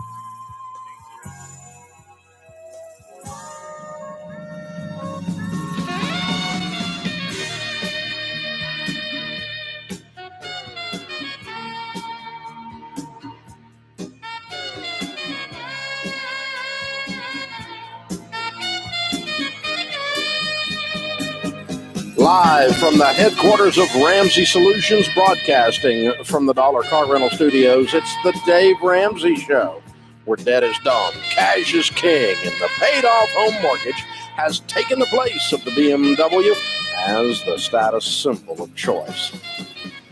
I'm Dave Ramsey, your host. Thank you for joining us, America. This is a free call. 888-825-5225. That's 888-825-5225. Anthony O'Neill, Ramsey personality, joins us at the bottom of the hour, author of the book, The Graduate Survival Guide, 5 Mistakes You Can't Afford to Make in College. Make sure you join us there. And if you want to talk about teens and you want to talk about college and you want to talk about millennials and you've got any financial questions, Anthony will be with us in the second half, and make sure you're tuned in for that and you're on the phone lines as well. Our question of the day comes from Blinds.com. They have a 100% satisfaction guarantee. Means even if you mismeasure, you pick the wrong color, you goof up, they will remake your blinds free. Free samples, free shipping. The new promos are every month. Use the best code out there, Ramsey, and you'll get the best deal. Sophia is in Utah. Dave, my husband and I are trying to follow your plan. My 1-year-old son received money for his birthday. My husband thinks we should use it to pay down our debt. We have $1,000 saved, and there's one bill, $200 we're struggling with. I don't think we should use our son's birthday money, but my husband does. I don't think you should use your son's birthday money either, unless it is the only way that your family has food on the table. If your son got $15,000 as birthday money, we could talk about it. But it sounds like he got $100 or $20 or something, and your husband's wanting to take your little kid's money. That's just weird. Who takes your kid's money? That's strange. No. Hope I wasn't unclear. Open phones this hour at 888-825-5225. Starting off this hour is Jacob in Columbia, South Carolina. Welcome to the Dave Ramsey Show, Jacob. Hey, sir. Thank you for taking my call. Sure. What's up? So I just got eligible. I'm in my 4th year of school. I'm graduating in May. Good. And I have 0 student loan debt. Good. But I have racked up about $2,700 in credit card debt. Mm-hmm. And I just finished the application for student loans, and I've already paid off everything for school, but they're letting me take $7,000 in loans. I'm able to accept that as of yesterday. It's $5,000 subsidized, $2,000 unsubsidized. But should I take those loans? No. And pay off my credit card, or even a portion of it? Okay. No, you don't use student loans to pay off credit card debt. To start with, it's Okay. morally Even if it's wrong. It's morally wrong to borrow money on the taxpayer's back to go to school and use it to pay your bills. No, you're not supposed to do that. But aside from that, no. I mean, it's $2,700. What's your degree in? Finance. What? Finance. Finance. Good. Okay. And so that's what's causing the problem. You're overanalyzing this mathematically, aren't you? Okay. It's only $2,700. You're going to get a nice job in May, right? Hopefully so. Yeah. Nothing set in and just stone. pay your $2,700 off, man. Don't monkey around with trying to beat the system for a couple of points of interest for just a few months. You're going to be debt free by September. Okay, hopefully so. Yeah, I've I mean, already if you- cut up the card, Good. but Good. So still yeah, have I to mean, pay that rest if you run the math out, you're comparing the interest rate annually on the credit card to the interest rate annually on the student loan debt, weren't you? Yes. Yeah. And so you're trying to run arbitrage on it. What we're taught when we get finance degrees, I've got one too. And so, but the problem is there's two things. When you run it out, what I had to learn to do in personal finance, especially, was when you run out the math that actually occurs here. Okay. So let's say that you did this and you still paid off the $2,700 of student loan debt only. Okay. By September. Okay. And so you have borrowed money effectively from now until September. Let's call it 6 months. Okay. What is the Okay. student loan interest rate? The loan interest rate's 5%, Okay. And what is the credit card interest rate? between 16 and 26%. Okay. Let's call it 20 for round numbers. Okay. So we have a 15% spread. Oh, but wait, we only have 6 months, right? Okay. So we have Yes. a 7.75 spread. So let's put $2,700, 0.075. It's a $200 discussion we're having. Okay. You see that's the whole savings after all this gyration with the arbitrage. So the problem with the way you and I are taught in academia, and you're going to have to avoid this in your personal finances, is that we are taught these theoretical things that happen in a vacuum, like that interest rate savings is pure. It's not pure to start with because you're going to have costs, you're going to have postage, you're going to have envelopes, you're going to have your time invested, you have all those other things. And so the arbitrage is not pure. You're going to end up making enough to buy fast food dinner one night by the time this all clears on all this gyration, because you get caught up in the gross interest rates rather than the nominal actual savings net of all expenses, including opportunity cost on your time to screw with this. Not to mention the fact that you shouldn't borrow student loans to pay off credit card debt, but that's a side issue. And once I wanted to go back and cover the other part, because sometimes we do things with our intellect that mental gymnastics that actually tricks us into a bad decision. And that's what I was trying to avoid help you to avoid doing in the future. Eric's with us in Salt Lake City. Hi, Eric. Welcome to the Dave Ramsey Show. Thanks so much for taking my call, Dave. We're huge fans of you. I'm honored. Thanks. How can I help? I just started a new job. The one I was at previously, I wasn't at very long. So I have about $7,000 in a 401k at the last job. Mm-hmm. I had an idea. We've been trying to kind of fund an IRA. We've had a couple medical things go on, so we haven't been able to do that. I was wondering if it makes any sense at all to cash out that 401k to put in a Roth IRA, or should I just roll it into my traditional IRA? I would roll it into a traditional unless you're at baby step 6, 7, right in there, and then you could pay the taxes separately with extra money you have. Are you in baby step 2 still getting out of debt? No, we're 4, 5, and 6. We're out of debt other than our home. Okay. If you want to pay the extra $2,000 tax bill out of pocket, out of cash at this stage of the game, you can roll a Roth at the baby step that you're on. You don't think that's a silly idea? No. I ran it by my wife, and she's like, no, but let's call Dave and see what he says. Mathematically, it works out. But I just don't want you to do it from a cash flow standpoint. If we added a zero to it, I would wait till you paid off your house. But it's a small enough amount; it's not delaying anything much. So just for cleanliness, if you want to flip it to a Roth and pay the tax bill, that's fine. You're going to come out ahead doing that. It's a small enough amount; it doesn't affect your baby step 6 progression much. This is the Dave Ramsey Show.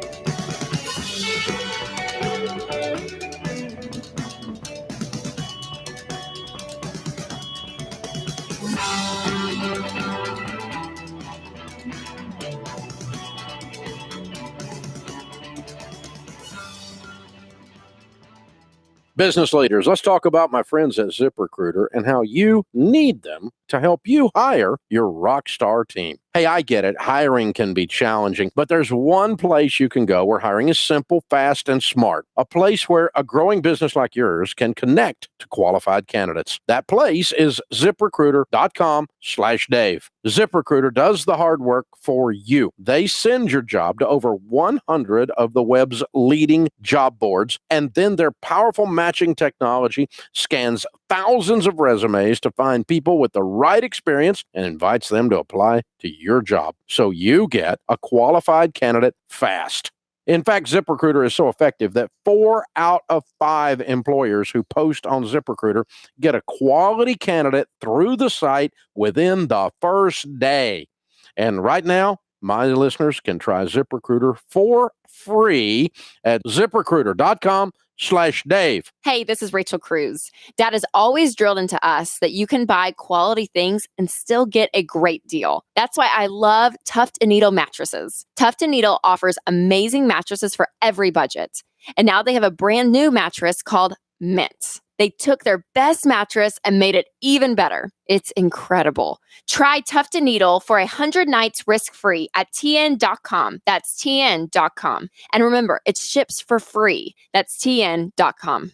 The reality is house fires happen. And when they do, they could cost thousands of dollars in damages, especially if you're not home when a fire starts. But the good news is my friends at Simply Safe can help protect your home from being completely destroyed in a fire. When you have Simply Safe Home Security, your smoke detectors will immediately alert emergency services at the first sign of a fire. Just go to simplysafedirect.com today and get my special 10% discount. That's simplysafedirect.com. Radio Iowa, I'm Dar Danielson. The Iowa Department of Public Health has confirmed a case of measles in northeast Iowa. Department Medical Director Caitlin Padati says the individual who was not vaccinated had recently traveled to Israel. This individual has been cooperating with us in public health, and we've reached out to follow up with anybody who is potentially exposed. This is the first case of measles in Iowa since 2011. Padati says there's no broad risk to the general public. Governor Kim Reynolds issued an executive order this morning establishing a new state board to oversee the response to last month's flooding. The governor also asked legislators to set aside nearly $25 million in state funds for flood recovery. A 600-pound partially restored relic discovered near Hampton in 1933 is on display at the University of Northern Iowa's museum. Museum spokesperson Nathan Arndt says the 12-foot-long mastodon tusk was the largest tusk ever found in the world until the late 1970s. It was a huge pride piece for the community. We have notes of them carrying it down Main Street. He says it remained untouched until 2012 when they began looking at ways to restore it. Radio Iowa, I'm Dar Danielson. Let's be honest. The National Symphony may not be in his future, but he wanted to try violin. So you said yes because you love him. And if you love him that much, love him enough to make sure he's buckled up and in the back seat. Find out more about keeping your kids safe in your vehicle at nhtsa.gov/the-right-seat. Show him you love him. Keep him safe. Visit nhtsa.gov/the-right-seat. Brought to you by the National Highway Traffic Safety Administration and the Ad Council. Good morning, Uglyville! Every ugly doll is unique. I'm Moxie. Bobo. Wade. Those close to me call me Slick Dog. Which is not his name. And every child is too. He can be pretty lovable. That's why when you travel, you should make sure your child is in the right seat for their age and size. That sounds pretty great to me. Keep them safe by visiting nhtsa.gov/the-right-seat. Isn't that right, gibberish cat? Brought to you by the National Highway Traffic Safety Administration and the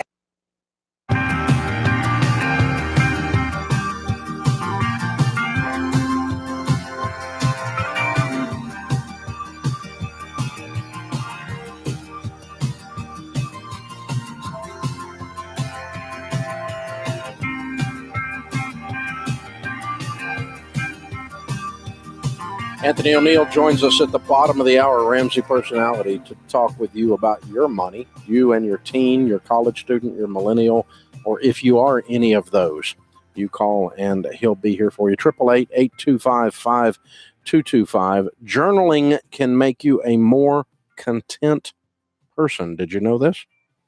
This is important. Content people don't feel pressure to keep up with a lifestyle they can't afford. Consequently, they don't have a tendency to live paycheck to paycheck or rack up debt. And this is why we're announcing this brand new, already best-selling journal called The Contentment Journal by #1 best-selling author Rachel Cruz, Ramsey personality. And it's not a blank page book, not a blank page journal. It does have blank pages in it, but it's got the whole process here for 90 days that leads you from gratitude to humility to contentment. Rachel's actually going to do it with you on an Instagram process if you want, starting this month. And you can buy the Contentment Journal for only $19.99 at DaveRamsey.com or RachelCruz.com, or call Ramsey Concierge at 888-22-PEACE. Toby is with us in Salt Lake City. Hi, Toby. How are you? Great, Dave. It's an honor to speak to you today. I appreciate you taking my call. Certainly. My pleasure. How can I help? Well, I'd really love your opinion, Dave. I'm kind of in a situation. I'm 46 years of age, and I'm in baby step 2 right now. I have about $9,000 left. I'm on my final debt, which is a car, but I'm trying to get it paid off. And I'm currently contributing to my 401k. My company actually, I put it into a Roth IRA, and my company matches up to 6%. I'm just wondering, based on my age, the amount of debt that I have, I feel like I'd be giving that money away if I stop putting that money in. And I just wanted to get your opinion on what you think I should do.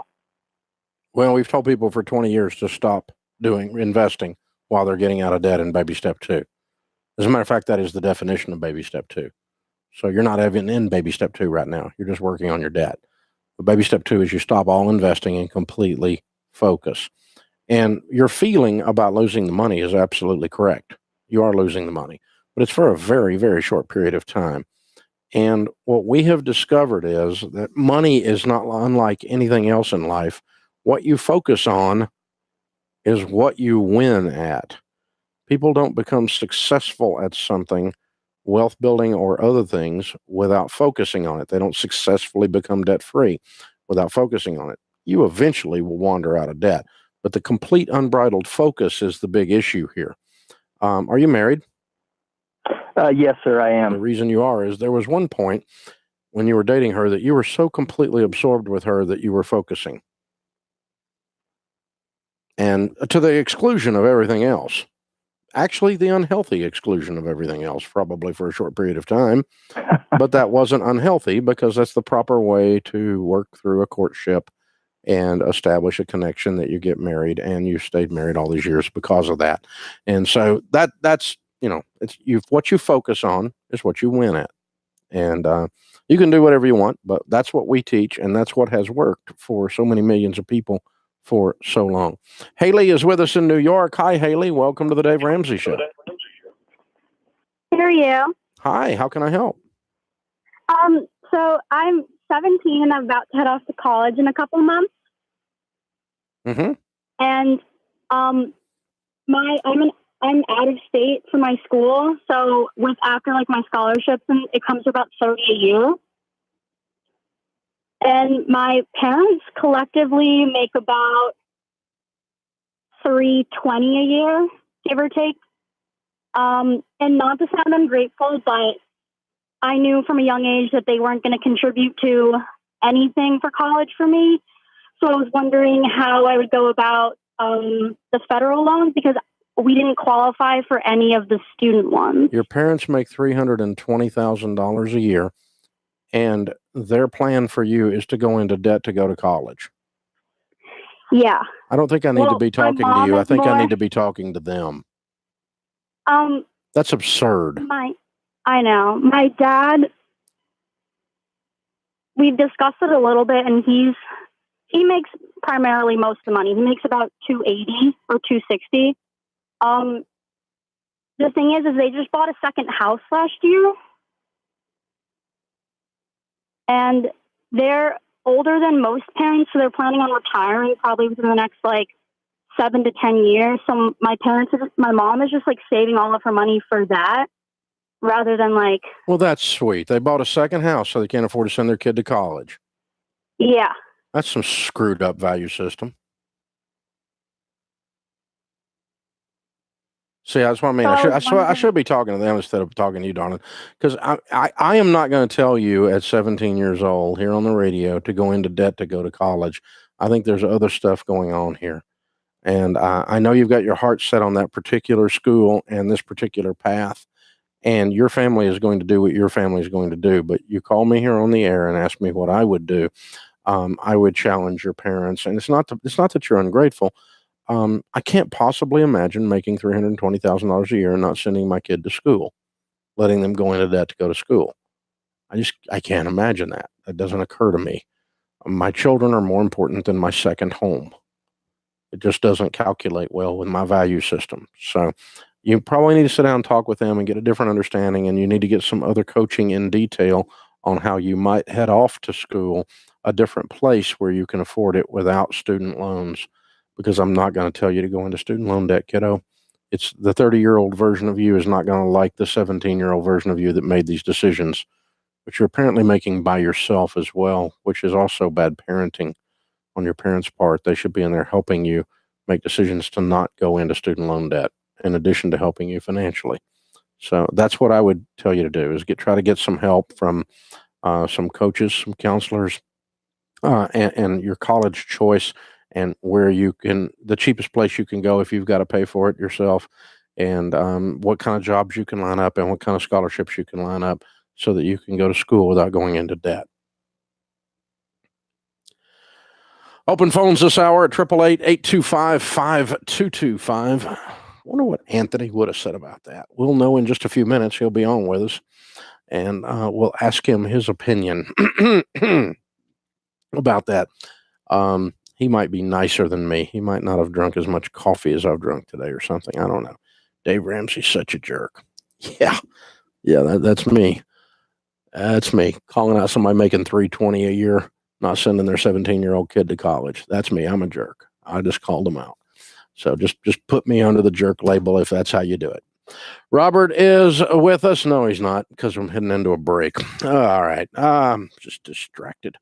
I'm on baby step 456. Nikki says on Facebook, having to relocate to a new area. Should I rent for a year or so to become familiar with the area? Doesn't hurt. I've only been in my home for 1 year. Not a whole lot of equity when I sell. Okay. Yeah, I'd probably rent for a little while and get, build up a good solid down payment, save like a crazy person, really learn the area. You will make a better decision on purchasing if you're completely unfamiliar with the area when you do that. But it sounds like you're doing a really good job, Nikki. You're in 456, and you're doing investing. You're thinking about kids' college, thinking about paying off your home. Home doesn't have a ton of equity. You are making you're making a decision to make a move. Very cool. These are good times for you. This is the Dave Ramsey Show.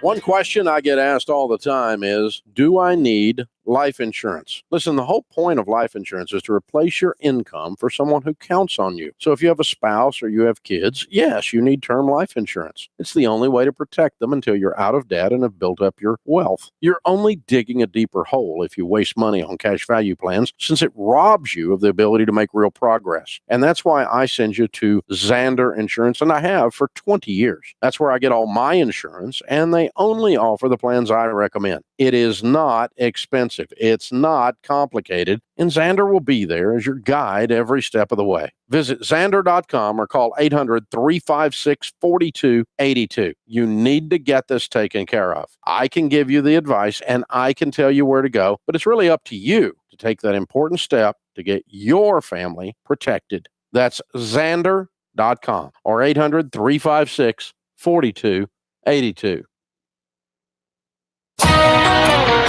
From the Fox Business Network, Wall Street starting the week off with a case of the Mondays. Stocks edging slightly lower after 3 weeks of gains. The Dow, the Nasdaq, and the S&P 500 all down for the day. Weaknesses in the financial and industrial sectors largely to blame for the slide. Meantime, newly public Lyft saw its shares dropping Monday, and this as the transportation company is pulling thousands of e-bikes out of service in major cities due to problems with the braking systems. The temporary precaution comes after dozens of riders reported injuries, and it will affect bikes in New York City, San Francisco, and Washington, D.C. Tax day is finally here, and according to the latest data from the American Legislative Exchange Council, high tax states in the U.S. don't do as well when it comes to economic outlook. Utah topping that list at number 1, while New York lands at the bottom. The forward-looking forecast is based on variables like tax rates and migration. With the Fox Business Report, I'm Susan Lee.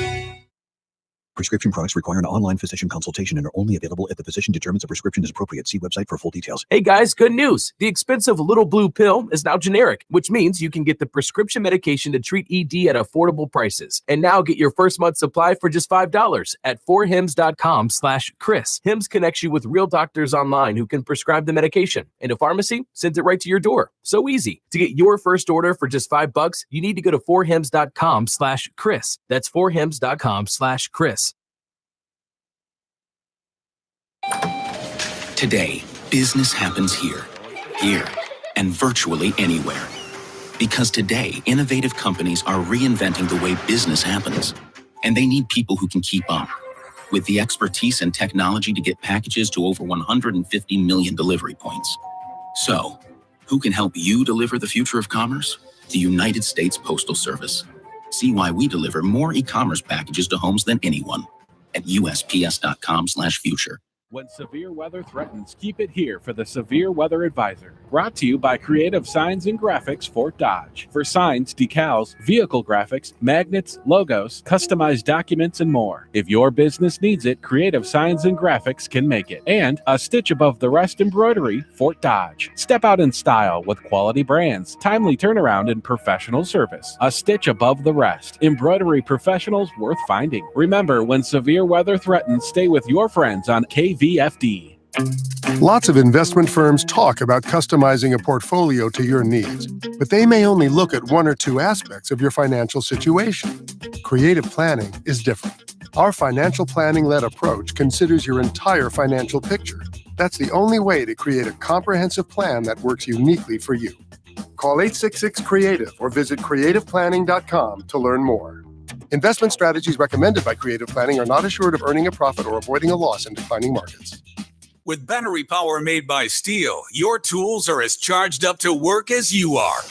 And during Steel Dealer Days, get $30 off the FSA 56 battery trimmer with the purchase of the BGA 56 battery blower set. Save on battery power made by Steel now during Dealer Days. Visit SteelDealers.com. Offer valid through 6/30/2019 at participating dealers while supplies last. Not available in all markets. See dealer for details. You secure your home, you lock your car, but what do you do to protect your valuables at work? In times like these, crime can happen anywhere, at any time. Taking some simple preventive measures in your workplace can help cut down on theft, scams, and even physical assault. Keep your purse, wallet, and keys locked in a drawer or closet. Leaving your valuables unattended for even a few moments could create an opportunity for a thief. Visitors should be made to check in at your front desk, wear a name badge, and be escorted to their destination. Unidentified persons in your workplace should be reported immediately. Report faulty locks, broken windows, and burned out lights. Use caution when entering stairwells, restrooms, elevators, and parking garages. If you notice an employee acting irrationally, tell your employer. To learn more on how to keep your workplace safe, visit ncpc.org. That's ncpc.org. Crime prevention at work. It works. A message from the U.S. Department of Justice, National Crime Prevention Council, and the Ad Council. Make good nutrition and physical activity part of your family's daily lifestyle.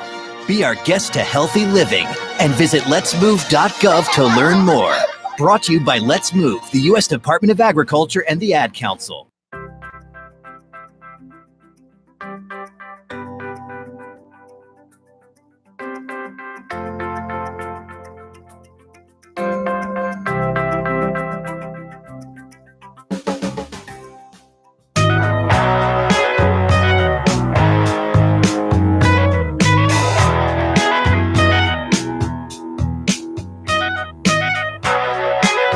Joining me this half hour, Anthony O'Neill, Ramsey personality, author of the best-selling book, co-author with Rachel Cruz, The Graduate Survival Guide, 5 Mistakes You Can't Afford to Make in College.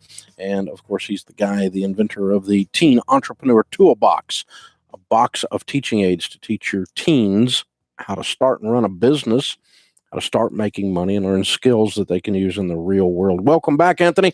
Thank you so much, Dave. Feels good to be back. Been traveling again. I have. And I leave Thursday to go to Lumpkin County High School in Atlanta, Georgia to speak to all their seniors who are graduating. So they all bought the Graduate Survival Guide and a couple of teen toolbox kits as well. So I'm excited.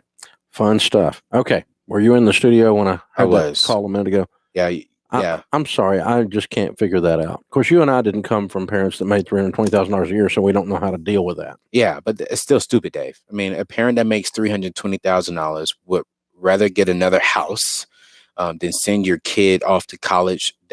And I always say this too: the caliber of your future will be determined by decisions you make today. So to help your daughter make a dumb decision today is a horrible decision for their future. So, you know, it's not about disrespecting the parents, but I would definitely say that is a horrible decision that they're making. But I definitely want to say this about the young lady, Dave. Clearly, she knows that this is not a good decision because she had the guts to call and ask you for advice. So she's seeking help. She's seeking wisdom. But you're right. I want to talk to the mom and dad and privately, not on the air. So you're just so much nicer than me. I think it would be entertaining radio. Oh, Dave. See, I'm just saying, man, I agree with you, Dave, but there's some other things I want to say behind closed doors.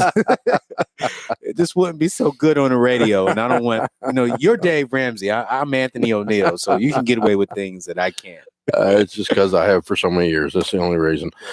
Oh, Anthony's going to be doing with Meg Meeker. Speaking of someone who gets away with a lot of stuff, he'll be with Dr. Meg Meeker doing Smart Parent event on May 14th in Minneapolis, and Smart Parent May the 21st in Sacramento. And then Meg and Anthony will be with us speaking at the big Smart Conference in Sacramento on November the 16th.